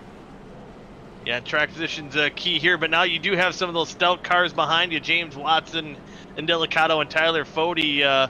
Is it just pretty much nailing the restart here and trying to gap them as much as you can? Yeah, I think that's really the only game plan I have. I mean, I know Tyler Fody's been good as of recent and has been good in this race. Nick and Delicato, same thing. And all those guys are chase-off drivers trying to get as many points as they can. So I'm going to try to hold them off as much as I can, because as much as they want points, I still want to win for RK Motorsports, because I know we've been close a lot. And hey, man, it's their season. They're not going to try and hit you because they don't want to screw themselves over. So you go out there and go get that first win. But before you go for it here, I do got to ask you. I'm just curious, so we can have the knowledge up here in the booth for our analysis. You ran about 15 laps there. I think you ran it pretty hard because you put a whale of a gap on those guys. How was it feeling after those 15 laps? Does it start to get a little out of control for you, or were you feeling good? Near the end, I was seeing my car did feel a little bit tight, and I did see them gaining a little bit of a gap, so might try something up a little bit here, but hopefully it'll work out. Hey, man, you got the pace today. Yep, thank you, guys. Also, I'm 17. Oh, 17, okay. Yep. Wow, that's okay. Good information. Good Lord. We've been calling this poor guy 14 years old the entire season. 14, 15, 16.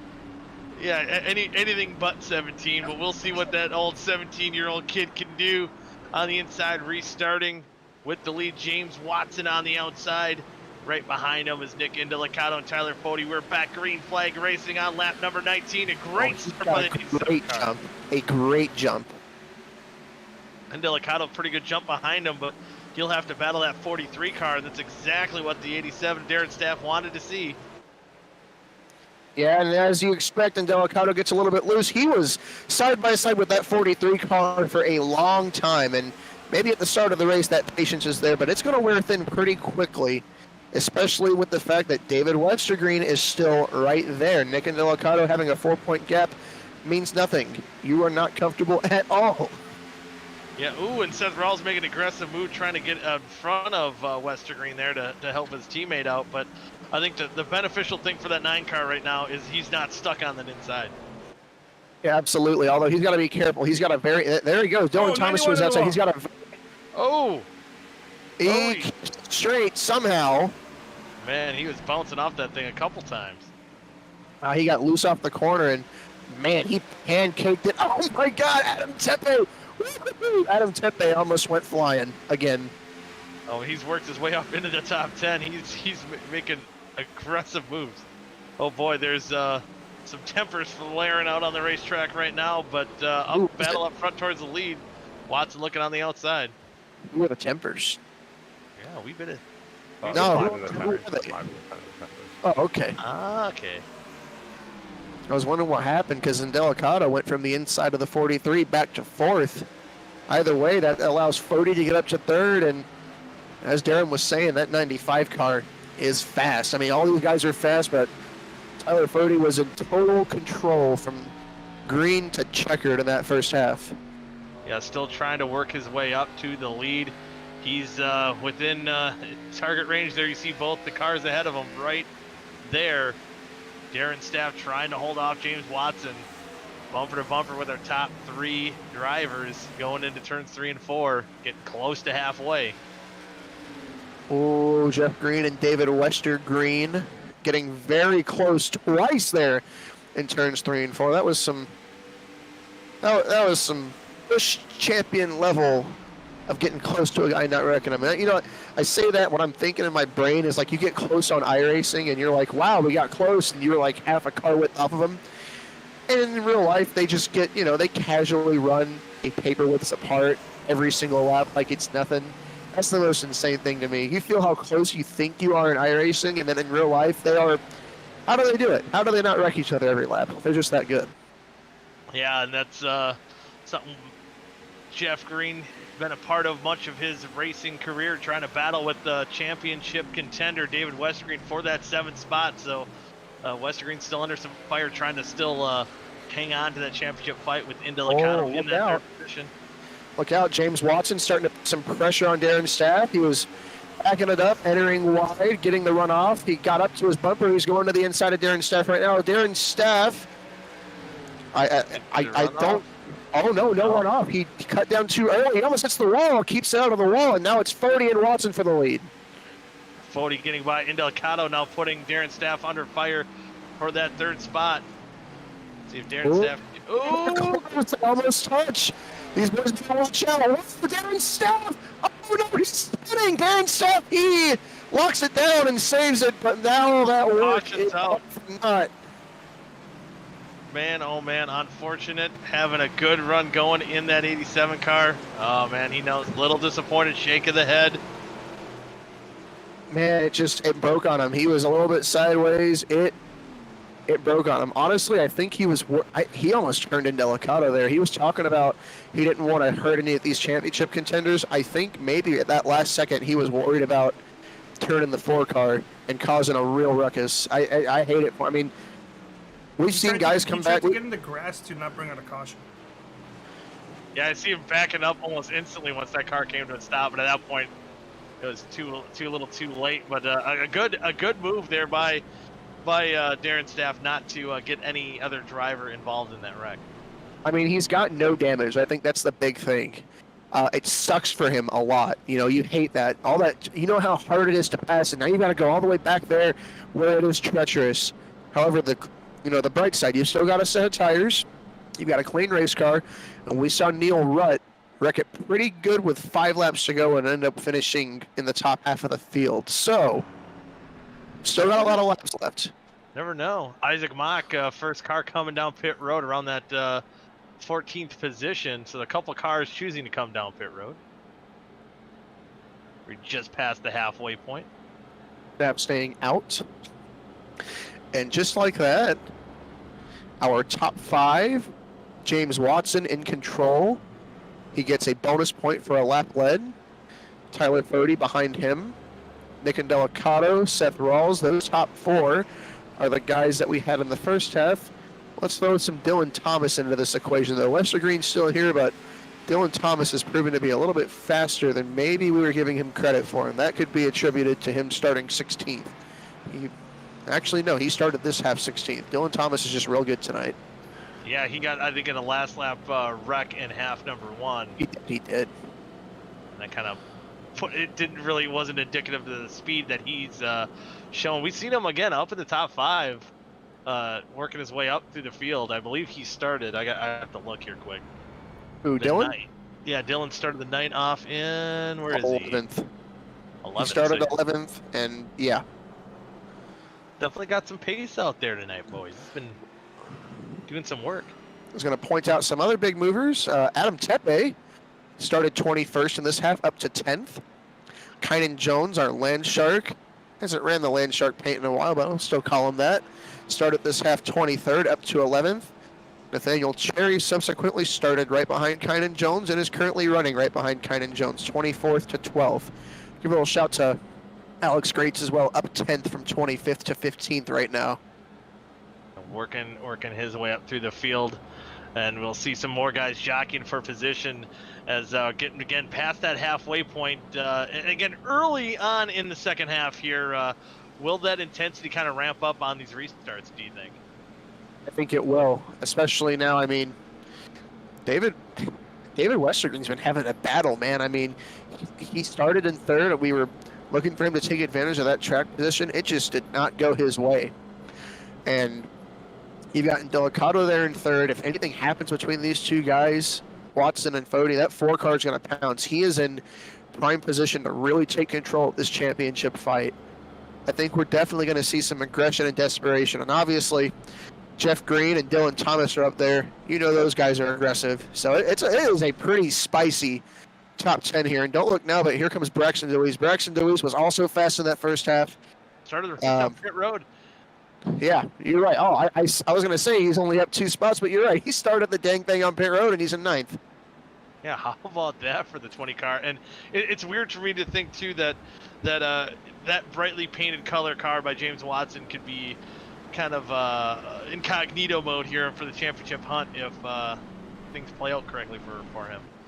I mean, he's been really fast all night. Just hasn't had that lead track position. We'll get to gauge really good just how good that 43 car is. We know he's fast, but is he going to be able to hold off Tyler Fody? I think this is going to be our first restart where the only thing between, I don't know, sometimes I just start a sentence and I don't know where I'm going with it. I don't know what that's like. For no reason, never at all, to anyone.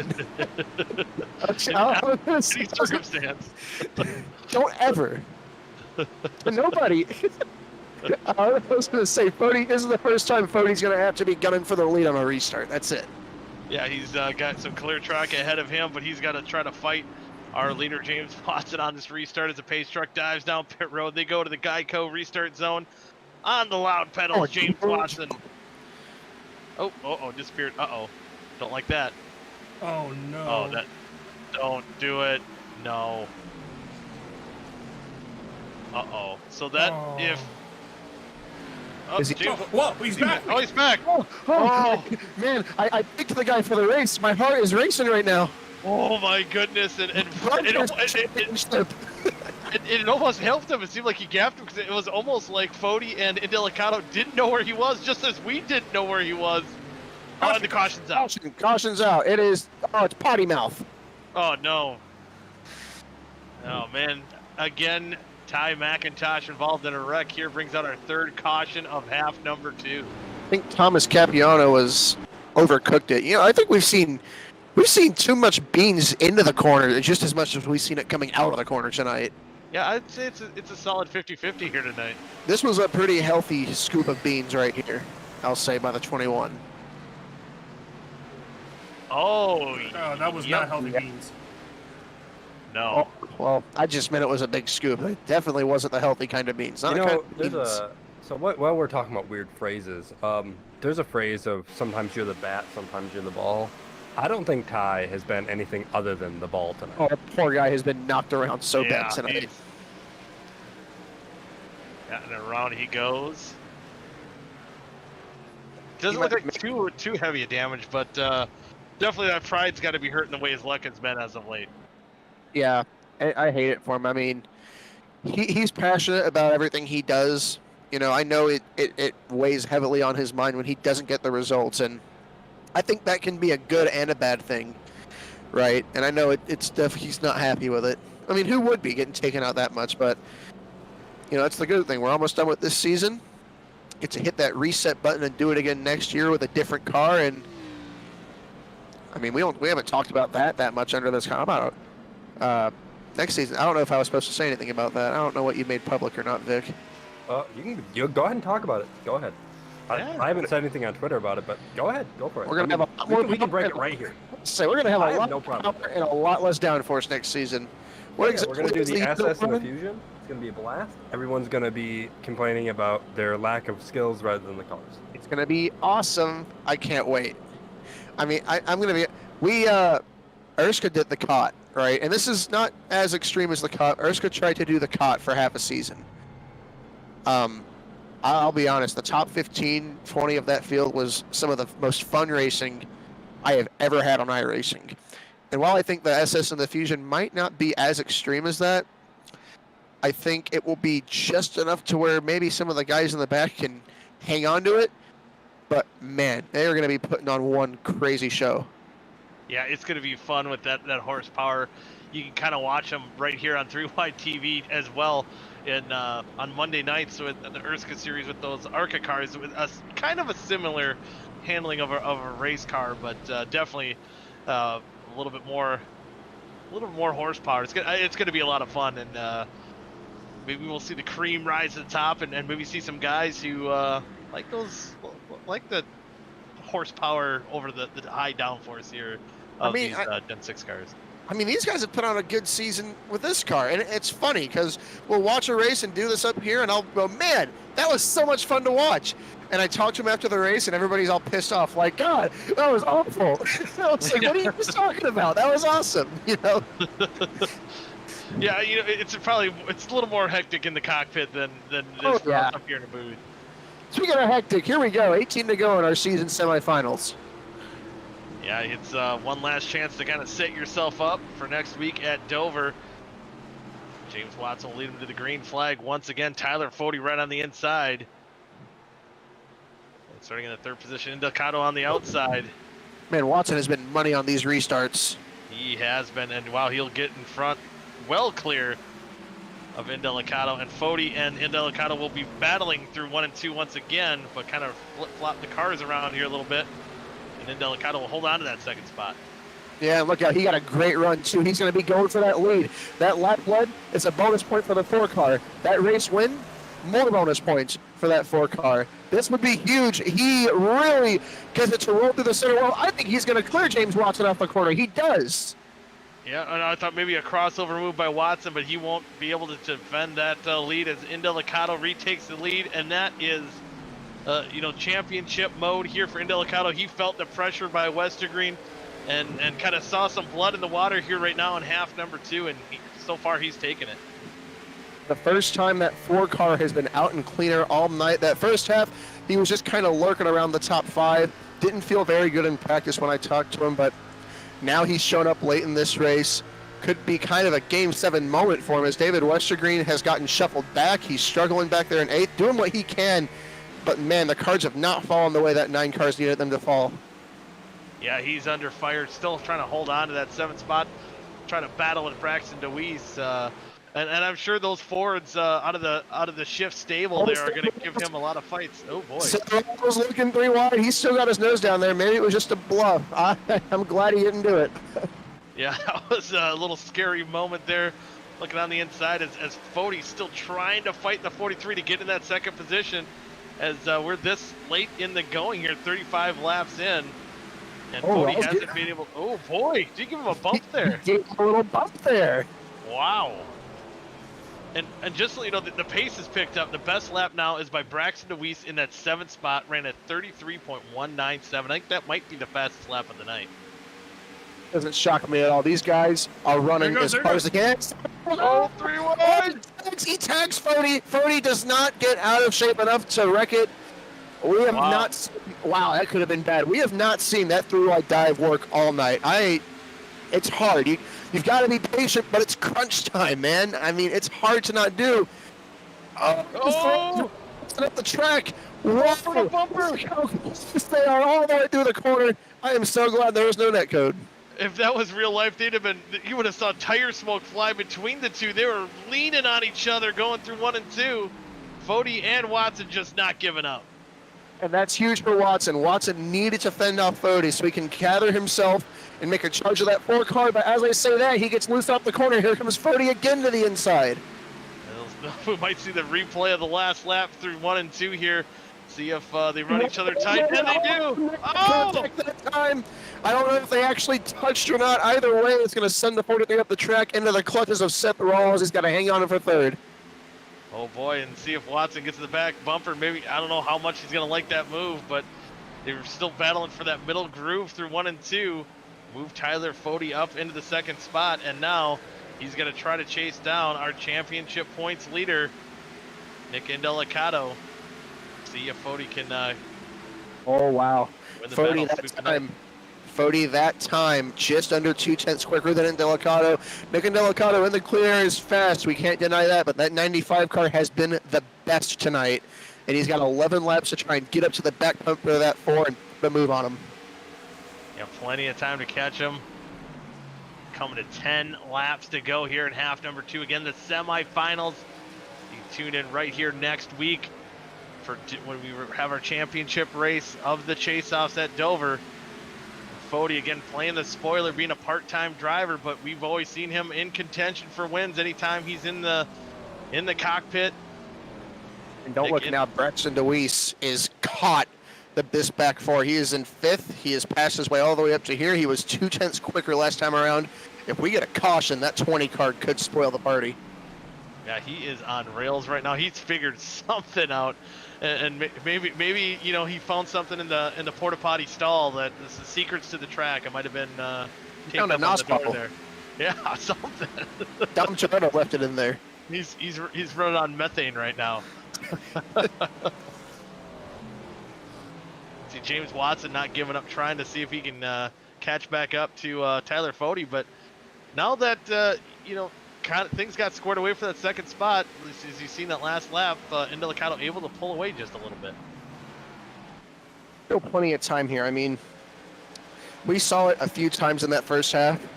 A guy in front of a battle gets loose off a corner, and that's all it takes. All it's going to take is one slip up for Indelicato, and once Fode's to his back bumper, it's on. Right now, they look pretty evenly matched, though. It's going to be who can be perfect for 8 laps. And it's going to be interesting. We've seen how aggressive that Fode was to get by James Watson for that second spot. If he does get to the back bumper, you know, Indelicato, even if he does finish second, it's going to be a huge win of a night here as far as the point standings are concerned for him. So does he give, just kind of let Fode by if he does get into that position, if he makes a look, after seeing what Fode did to Watson there? I mean, he's going to go for the win, but I think he's got to be careful, too. I mean, he's already got a bonus point for that lap lead. There is a lot of bonus points. I think it's 4 or 5 bonus points for winning the race. But if he's got to come home second, I think he'll get another 7. I think he'll go into the finale next week with an 11-point gap if he comes home second with the 0x. So, I mean, it's tough, but he's got to be careful here. You'll see if that does unfold now with 6 laps to go. Indelicato could potentially. Time. Man, this could be a clutch win if Indelicato takes advantage of that clean air. But we've seen him in this position just last night, and just falling a little bit short. You see Nathaniel Cherry down pit road. That's interesting. Watson doing a good job holding off Seth Rawls. I was gonna say too with Indelicato, with that battle for the win last night at Bristol in the Elite Racing League race, he's got to be a little disappointed. So I bet you that he'd be ecstatic if he can steal one from Fode here at Gateway. Just to give a quick shout, Darren Staff has driven his way up to 9th place now, working on David Westergreen next. Yes, he is riding on rails himself. Man, definitely not having the benefit of track position. Now, how about again, Kynan Jones worked his way up into the 10th position, started all the way back in 23rd. And Alex Grates, we talked about him moving up through the field too, up 12 spots in that 13th position with only 4 laps to go now. Seth Rawls jumping into the inside of James Watson. I don't know if it's going to work out for Seth, though. It's going to allow that 20 car to jump to his outside. I don't know. I mean, he was going to try and make something happen. Oh, he tries to slot in behind him. I think that 4th place is going to change hands here. Westergreen loses the spot. Yeah, Westergreen loses that spot to Darren Staff, and now Kynan Jones right on the back bumper of Westergreen. And And it seemed like once he lost that track position off the start, just unable to work his way back up. Seth Rawls, a really good run up of turn 4. Almost got past James Watson there on the front stretch. Oh, caution! Caution! Oh, my goodness. Oh, boy. Oh, Adam Peeler. Peeler's been wrecking off of that corner for like the last 10 laps. Well, this Did a great time he job spilled the saving beans. every time. Well, not this time, unfortunately. He didn't hit anything, but the beans, man. Too much To pits beans. We'll take a or look not at to pits? That's a big one. it is huge. You got to wonder if you're Westergreen, the way the night's going, maybe gamble a little bit, take those tires. I mean, that's tough. That's really tough. If you take the tires, I mean, he's 9th, right? If he comes down pit road and takes tires, worst case scenario, he restarts 23rd. That's if nobody comes with him. You know what? I think you pit. Because at this point, Nick Indelicato's your leader. He's got the lap lead bonus point. Where they stand right now, Nick Indelicato has like a 15-point advantage heading into the championship. Matt, all you're saying now is they're gonna do whatever he doesn't do.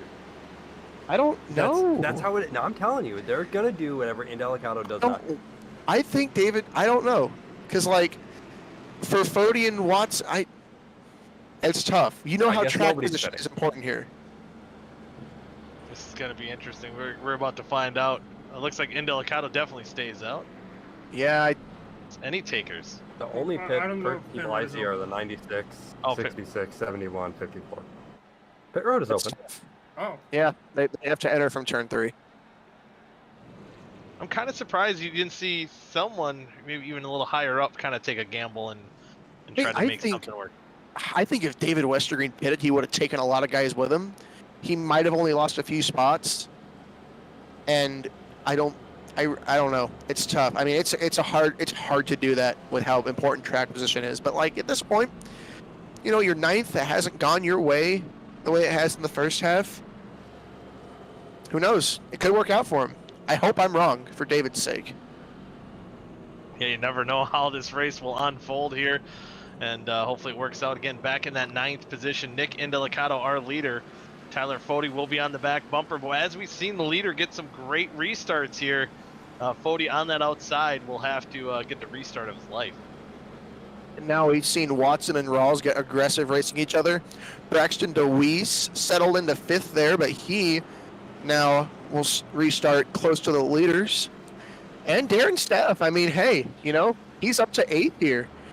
I think he's going to get a finish he very much so deserves.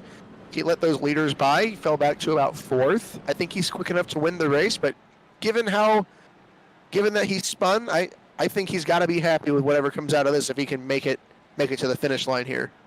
Yeah, you know, I think a pretty good consolation for Darren Staff is to work your way back up into the top 10, especially losing all that track position that he did. So I think no matter what happens from here for that 87 car, he's got to be feeling pretty good.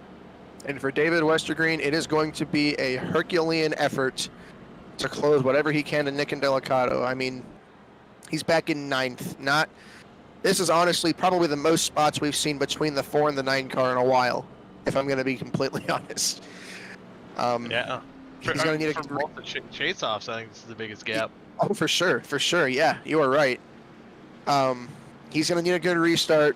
And he's going to have to hope for something to happen to that 4 car. But you know Fody's going to be gunning for it. You know Watson for sure is going to be gunning for it. This could go a lot of ways. There's going to be a lot of haymakers thrown here on our on this attempt, I believe our first attempt here of a green-white checkered. Yes. Again, you know, we said it last half, and they did get around clean. But with what's on the line here tonight, it could get pretty wild and crazy. Should be getting the 1 to go this time, I do believe. Well, the name of our race is the Battle Under the Arch, brought to you by Seth Rawls Design. It is about to really earn that name battle. Yeah. And what if Seth Rawls ends up? Oh my God! Indelicato shooting the outside. What if Seth pulls off the battle here? Well, hey, you know what? I didn't even consider that outside choice. We've seen Fody and Westergreen getting these good restarts lined up. Now Nick Indelicato's got his teammate lined up behind him. That's probably the best thing if he can time that restart with Seth Rawls and Seth can put some fire under Tyler Fode. That could be clear sailing for Nick and Delicato. But We're just about to to find touch out on, half a lap. to touch on what you were saying, I didn't want to run over it completely. Man, I think Seth Rawls winning would be pretty cool in his sponsored race. Yeah, hell yeah! But and he's got to do it without interrupting the championship shot here for his teammate in Delicato right in front of him.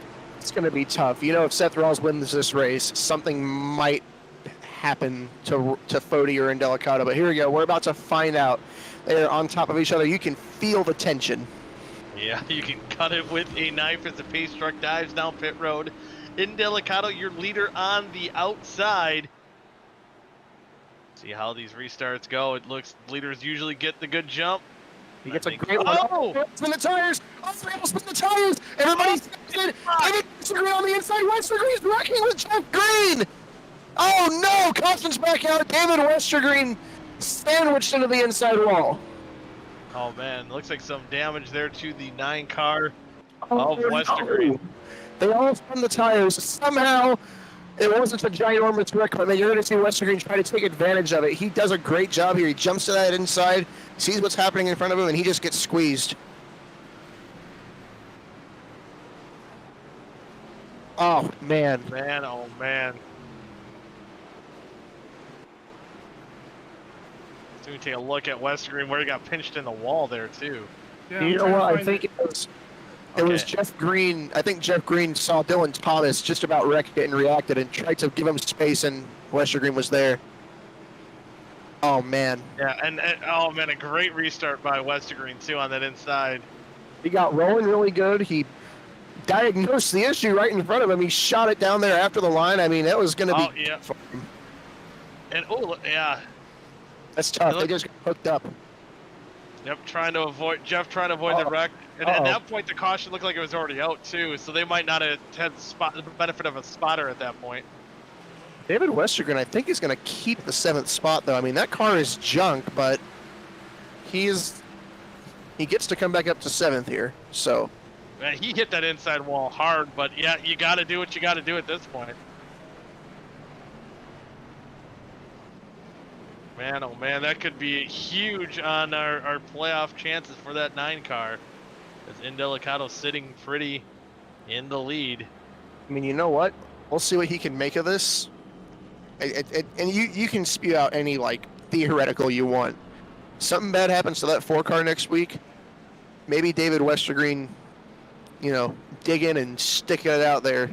Probably come home here 9th or 10th if he can hang on for all that damage. It could be what matters. I mean, it's easy to get up and throw it down right there with how hard he got wrecked there, but we'll see what he makes of it. It's definitely stacked against him, but he's still in it. Yeah, again, I guess this is bringing up a hypothetical situation, but I think all of us had at one time or another on iRacing with a damaged car, maybe at Daytona or something like that, and something happens on that last lap when you're running, 9th, 10th, and have no business being in the top 5 or top 3 and able to squeeze by all the wrecks and get a podium finish. So definitely worth a shot for Westergreen here to kind of throw a Hail Mary at this and see what happens. But man, we saw how tense it was on that restart, and just those little bobbles, just kind of accordion effect through the field. Will we see that again? And now, and if a caution does come out again, this is our final attempt at the green white checkered. They all last came down pit road around lap 15, right? Mm-hmm. It's lap 56. What did you say the fuel number was? Well, 40 laps in that ballpark. Well, we're about there. I know they've had some caution laps, but they've got another caution lap and a restart to navigate. I'm not trying to create any false drama here, but we are officially 40 laps into the run. And you never know with the iRacing's new auto fuel feature. Sometimes if you forget to turn that off, sometimes it doesn't give you much past the first green white checker. Yeah. It'll give you the scheduled distance and then maybe some after that, if you're lucky. Now, they've done some pacing and they've saved some through that, but they're going to go a little bit over that fuel number, so we'll see. I'm not going to cite fuel mileage as a deciding factor here, but I'd say it's like 3rd or 4th on my list. Yeah, it's definitely up there. It's You know, and speaking of how long since they last pitted, and we just seen on that last restart wheel spin. You know, it was Tyler Fode that kind of led up to that wheel spin, but it could definitely happen to Indelicato, even though he is dictating this start here. But if he gets a little too gas happy, could have the same fate. And you know, I think the wheel spin is actually it does play to the advantage of the leader the most when it's wheel spinning like this. When everybody can just slam it, you see the leader go, you go, right? Well, if you got to watch out for wheel spin, you got to be careful with that throttle, right? And you kind of start to go, and everybody else sees you kind of start to go, and they're excited. They want to slam the gas, but they've got to be careful. You see them all doing practice starts right now on the backstretch. I think that's the longest we've had to go on a set and then do a restart, so. And definitely from what we just seen, there may be a little bit of caution from all these competitors, again, knowing that this will be our last attempt at a green-white checkered. Here we go. Next flag will end it after Barney waves that green flag. I guess we'll have to wait, or yeah, not technically. You know what I mean. Yeah, I know what you mean. Green flag's coming back out. So Get everyone's away taking from a more the sun. And wow, a great jump by Indelicato. Fode, he's gonna make some aggressive moves into one. Let's see if he tries to. Nope, not this time. Contact. Oh, it's Shane Watson! Watson's spinning into the field! That's going to be a huge crash for the race. A huge crash. Oh, boy. And that takes the field up. Westergreen did get through. He looks like he'll finish 7th, but Indelicato will be your winner. Seth Rawls in 2nd, Tyler Fode 3rd, Dylan Thomas 4th, and Braxton DeWeese in 5th. And how about Darren Staff again? We talked about him earlier. We'll finish this race in 6th. Top 6 finishes. Yeah, what a night for Darren Staff, leading some laps. Unfortunate with that spin. So one more lap around for Indelicato. Hopefully he doesn't run out of gas. I didn't know if he was swerving, if just kind of celebratory, or is he going to be low on fuel? I'm going to have to see where they file out here. It might give spots back to people. Indelicato's won the race. I'm just wondering, you've got a lot of guys zooming up to the field right now. I don't know if it's going to give any spots back. We're about to find out as they are about to take the checkered flag. Indelicato will take the yellow checkered flag coming to the line. A big clutch victory for that 4-car in half number 2 of the battle under the arches. Brought to you by, or powered by, SethRawlDesigns.com. Design. Not designs, design.com. There you go, Indelicato, your winner. I think Watson either chopped off Fode or Fode dumped him. I can't tell. They definitely, it was that 95 and the 43 that ignited that. Oh no, Cole. I think his motor expired, unfortunately. That 4-car is still weaving all around the track. He's excited. Yeah, he's got to feel pretty good. He knew Fode was the class in the field. He knew what he had to do, only coming into tonight with a 1-point lead over David Westergreen, and just about as well as he could have maybe dreamed of. And you know, feel pretty good. He spent pretty much that whole Elite Cup Series playoffs on the outside looking in. You know, his destiny is not necessarily in his hands, right? And it was a tough loss to Nick Massey, but now, coming off a win here, he's going into next week's finale in the driver's seat with a cushion over David Westergreen. It's definitely the least stressful championship scenario he's faced in a while, and he's been talking about it a lot. He was pumped about this thing. He was ready to go race for a championship. Yeah, and he performed tonight. We'll see what he can do next week at Dover. We'll start seeing. Oh, he just cracked the back end of the car. He did it. Oh, maybe he had. Yep, maybe something. Oh, something illegal on the front end too. Yep. What you guys bring here tonight, Matthew? I think he's realizing this front stretch is not as wide as he thought it was. I don't know. It's like that Chad Knaus video when the in-car camera's on, and he's telling Jimmy, he was like, if you win, you got to break the back of the car. You ever seen that video? Yep. And Jimmy glances at the camera like, hey, dumbass. Yeah. And then, like, when Chad realizes the camera's on, he's like, oh, crap. I should not have said that. We've got Seth Rawls here, our second place finisher in the interview waiting. You get to kick off the interviews there, Matthew. Yeah. You want me to bring him up? Oh, here we go. Yeah, I'll get us started here with Seth Rawls, coming home with a very strong third and second place finishes on the night in the Battle Under the Arch, powered by Seth Rawls Design. I got the sponsor name right. That's all that really matters, right? That is good.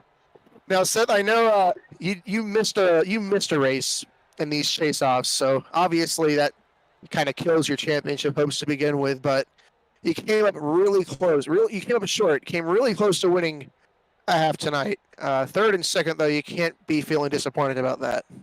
Yeah, I mean, great night. Yeah, it's obviously tough to be out of the driver's stand-ins, but hey, I'm gonna keep on grinding. I'm in the chart or the owner's points, so and the team points are big still too. So hey, I'll take it. Third and second, I was really satisfied with my results there.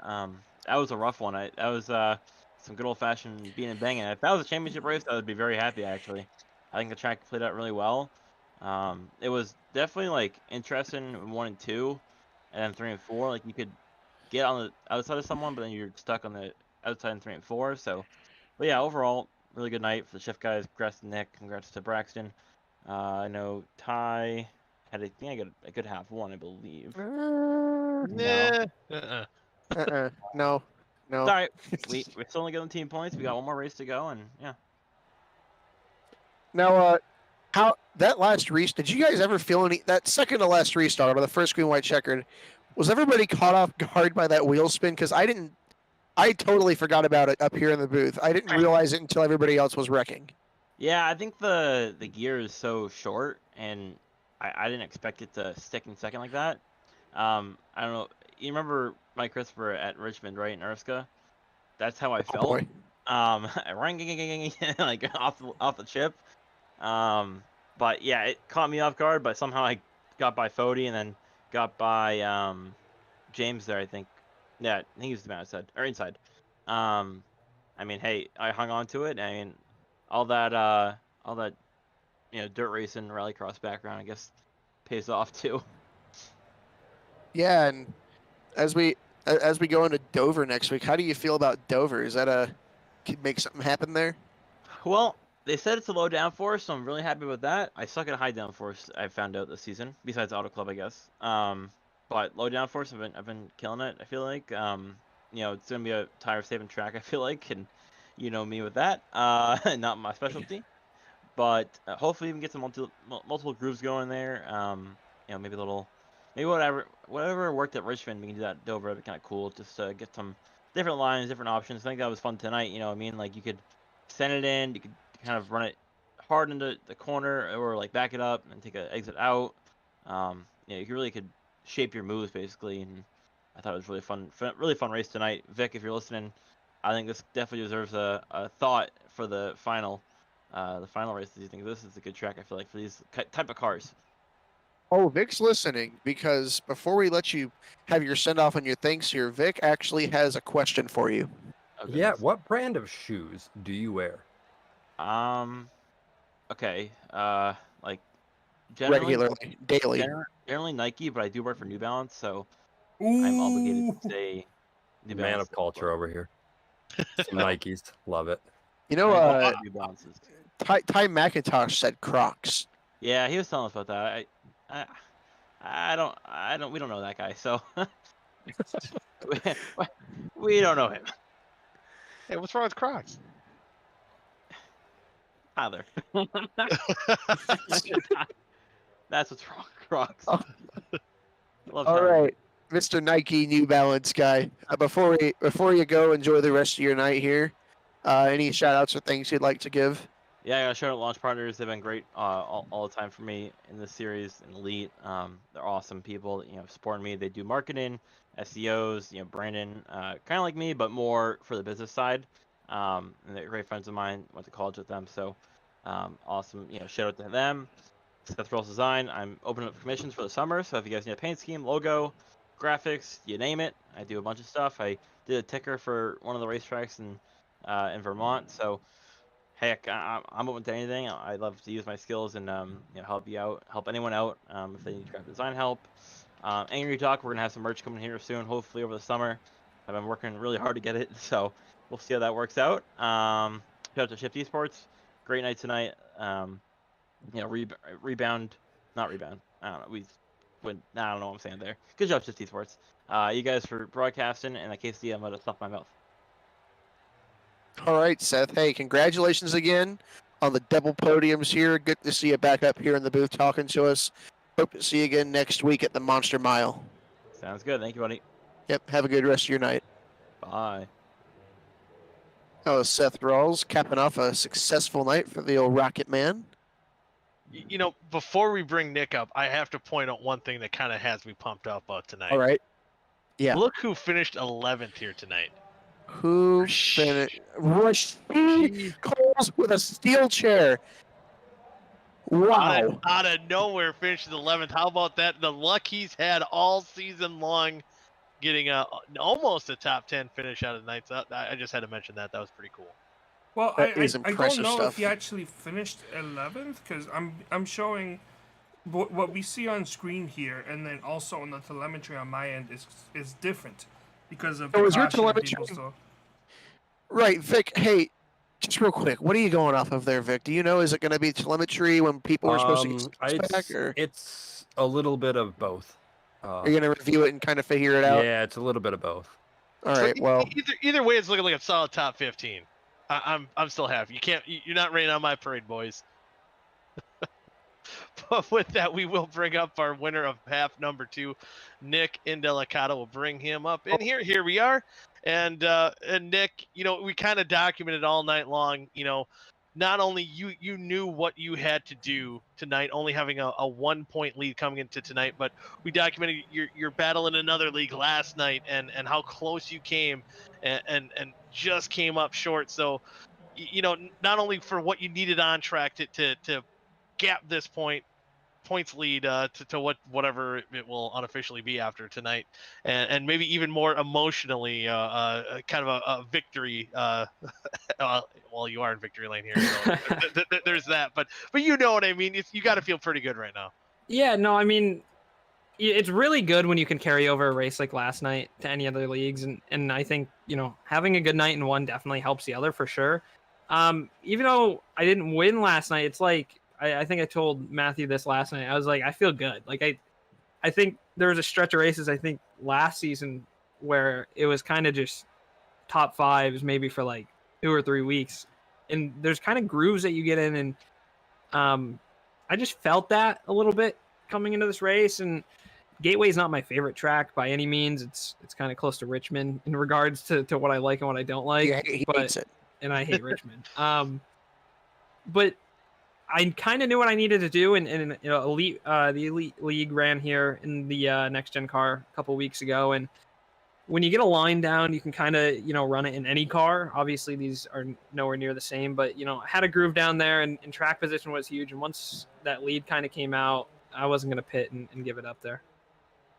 Yeah, and, you know, one thing I think we've seen too, especially from half 1 to half 2, is it seemed like, you know, you qualified. Well, I think you ended up qualifying a little bit better, but the speed wasn't there maybe in practice in the beginning parts of qualifying. But it seemed like as the night kind of progressed, we've seen that, as you said, you just knew what you had to do, and then it just kind of fell in your lap. You got in a groove, and you worked your way up, and once you got by, you know, you had a battle Tyler Fody, who was the class of the field in half number 1. He maybe even all night long just didn't get that track position too. But man, like what did you learn from maybe half 1 or towards the end of practice qualifying to carry over to get that win here in half number 2?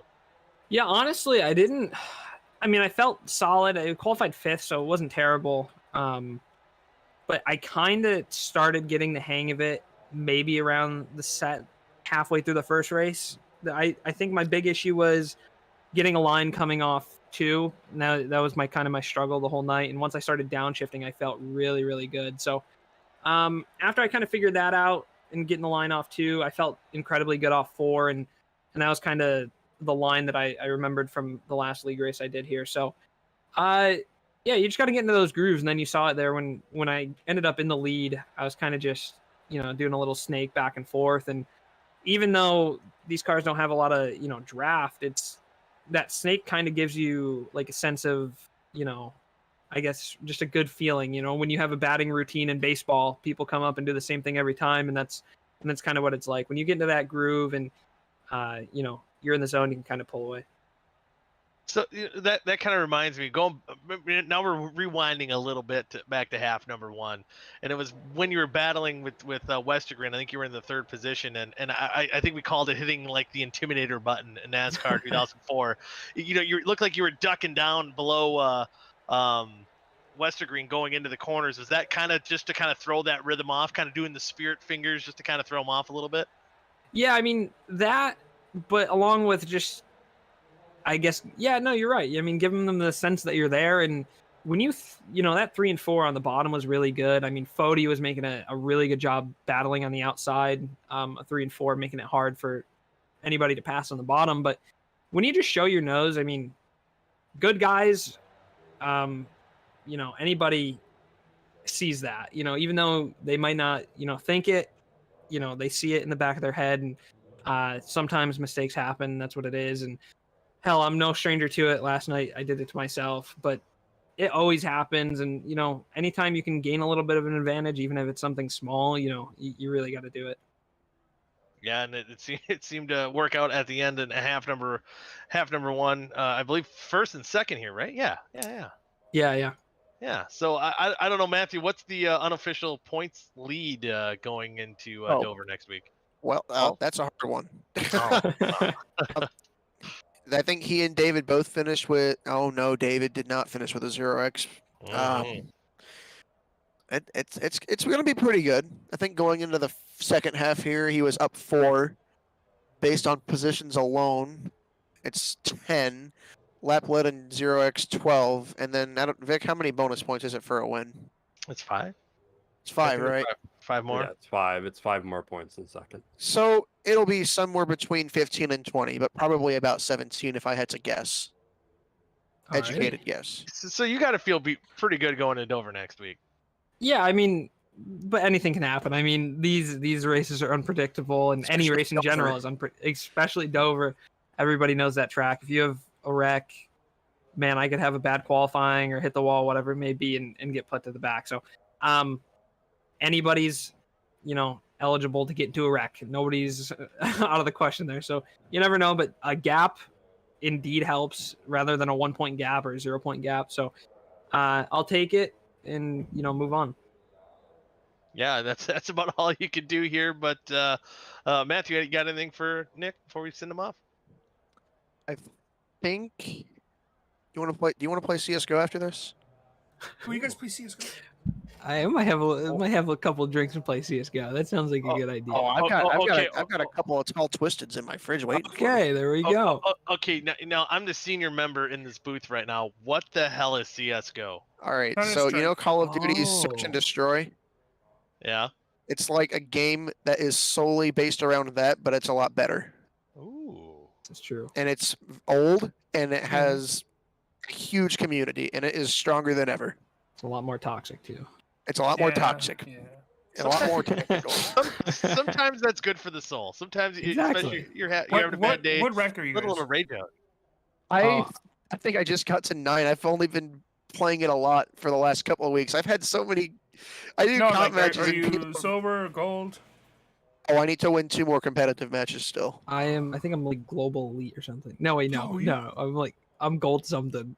No, I don't even. I am a forever plat. Sorry, excuse me. I'm a forever silver. I'm like really bad. Nah, well, listen. The whole goal is having fun. You just gotta have fun. Oh yeah, I have fun. I've had some really fun matches. I've done a couple aces. I've done more of my aces are like no reason aces where I still lost. Actually,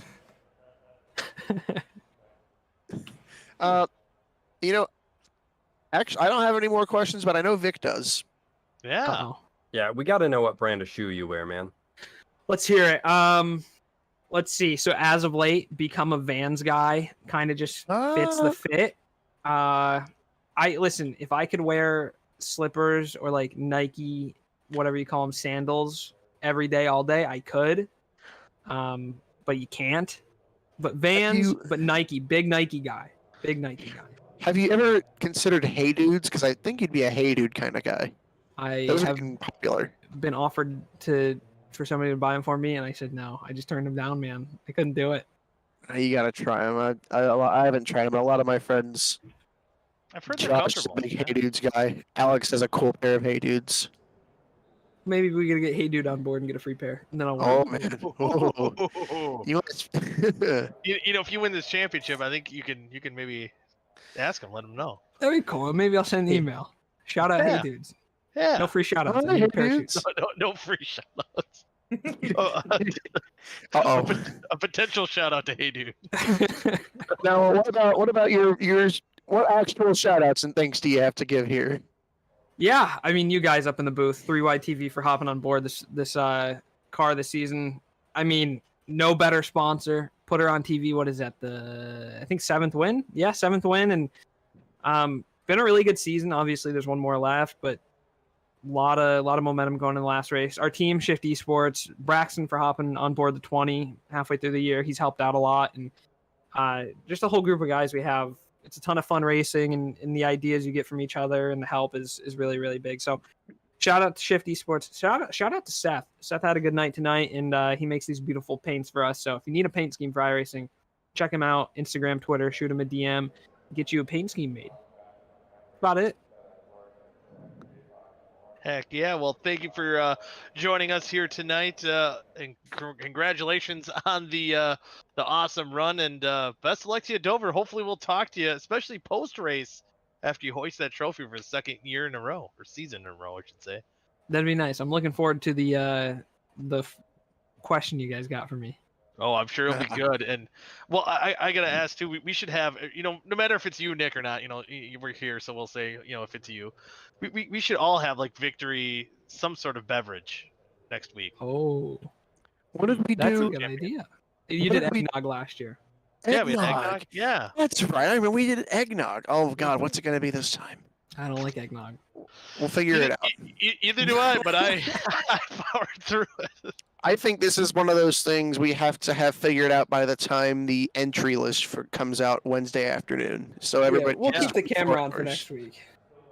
All right. Yeah, nice, and it'll be something. I'm sure if you follow race_OSCA at twitter.com, we'll determine.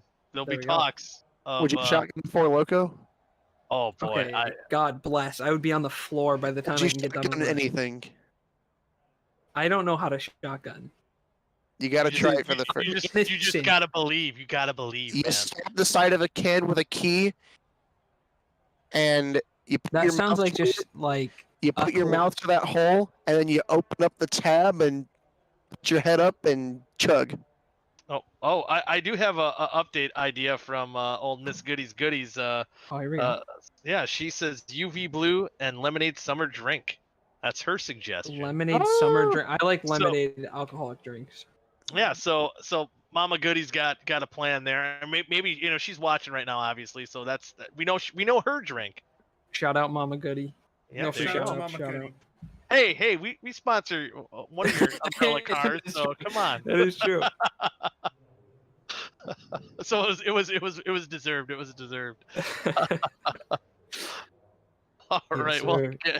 again, keep that in the back of the mind, and we will as well for what we'll be bringing next week. But again, congratulations tonight, and hopefully we'll be talking again next week. Yeah, sounds good. You guys have a great night. Thank you guys again for commentating. Yep, you bet. It's Nick Indelicato with that big clutch win, and Matthew, I think going into next week, it might not be as dramatic as what we've seen coming into tonight as far as the points differential is concerned. But like Nick said, it's the monster mile. Old Miles the monster could jump up and bite you. So nothing is settled. Nothing is set in stone as of right now. Next week, I think will be a whole lot of fun. I'll just put it in perspective. Nick is a fan of Dover. I know he likes the place. He has not had very good luck there. And there have been races like a couple years ago in OSCA, Daytona Road. He led the whole thing, gapped the field by half a minute, and a lapper took him out of the race completely. I mean, that's just an example. And Dover is one of the #1 tracks for sometimes things just happen, and you have no control over the self-cleaning racetrack that is dominated by Miles the Monster. So Yes, he's got a good cushion, but all it's going to take is one first half incident to reignite that championship battle. David Westergreen is, he's down but not out. He could still make something happen. I think right now, starting right now, we could cue the Rocky montage for David Westergreen getting prepped Oh man, for Dover next week. He's He's still gonna in be it. picking up. He's gonna be picking up logs and dragging them across the Russian terrain. He's gonna be punching meat in a frozen locker. He's gonna be doing it all. He's gonna be swinging for the fences next week. It should be a whole lot of fun, and you can tune in right here on Three Wide Racing Television next week, 7:30 p.m. Central Time, Eastern Time. Would it be 8:30 for you guys? I don't know, somewhere around there. But tune in. Be sure you're on around here. We usually go live about 8:20. 7:20, depending on where you're at. But anyway, check us back out next week. And again, thank you for Carlos for working behind the scenes, and Matthew for rejoining us after a week off. And of course, Vic Bloom running the league and the very interesting questions of the day. And I'm Mike Goodman. Till next time, we'll see you all at Dover. What? I wear Pumas. You wear Zubas? Pumas. Oh, Puma. Oh, Puma's a good choice too. I wear Avias. I wear $20 Walmart shoes. Boom, they're comfy. Until then, until next week, good night now.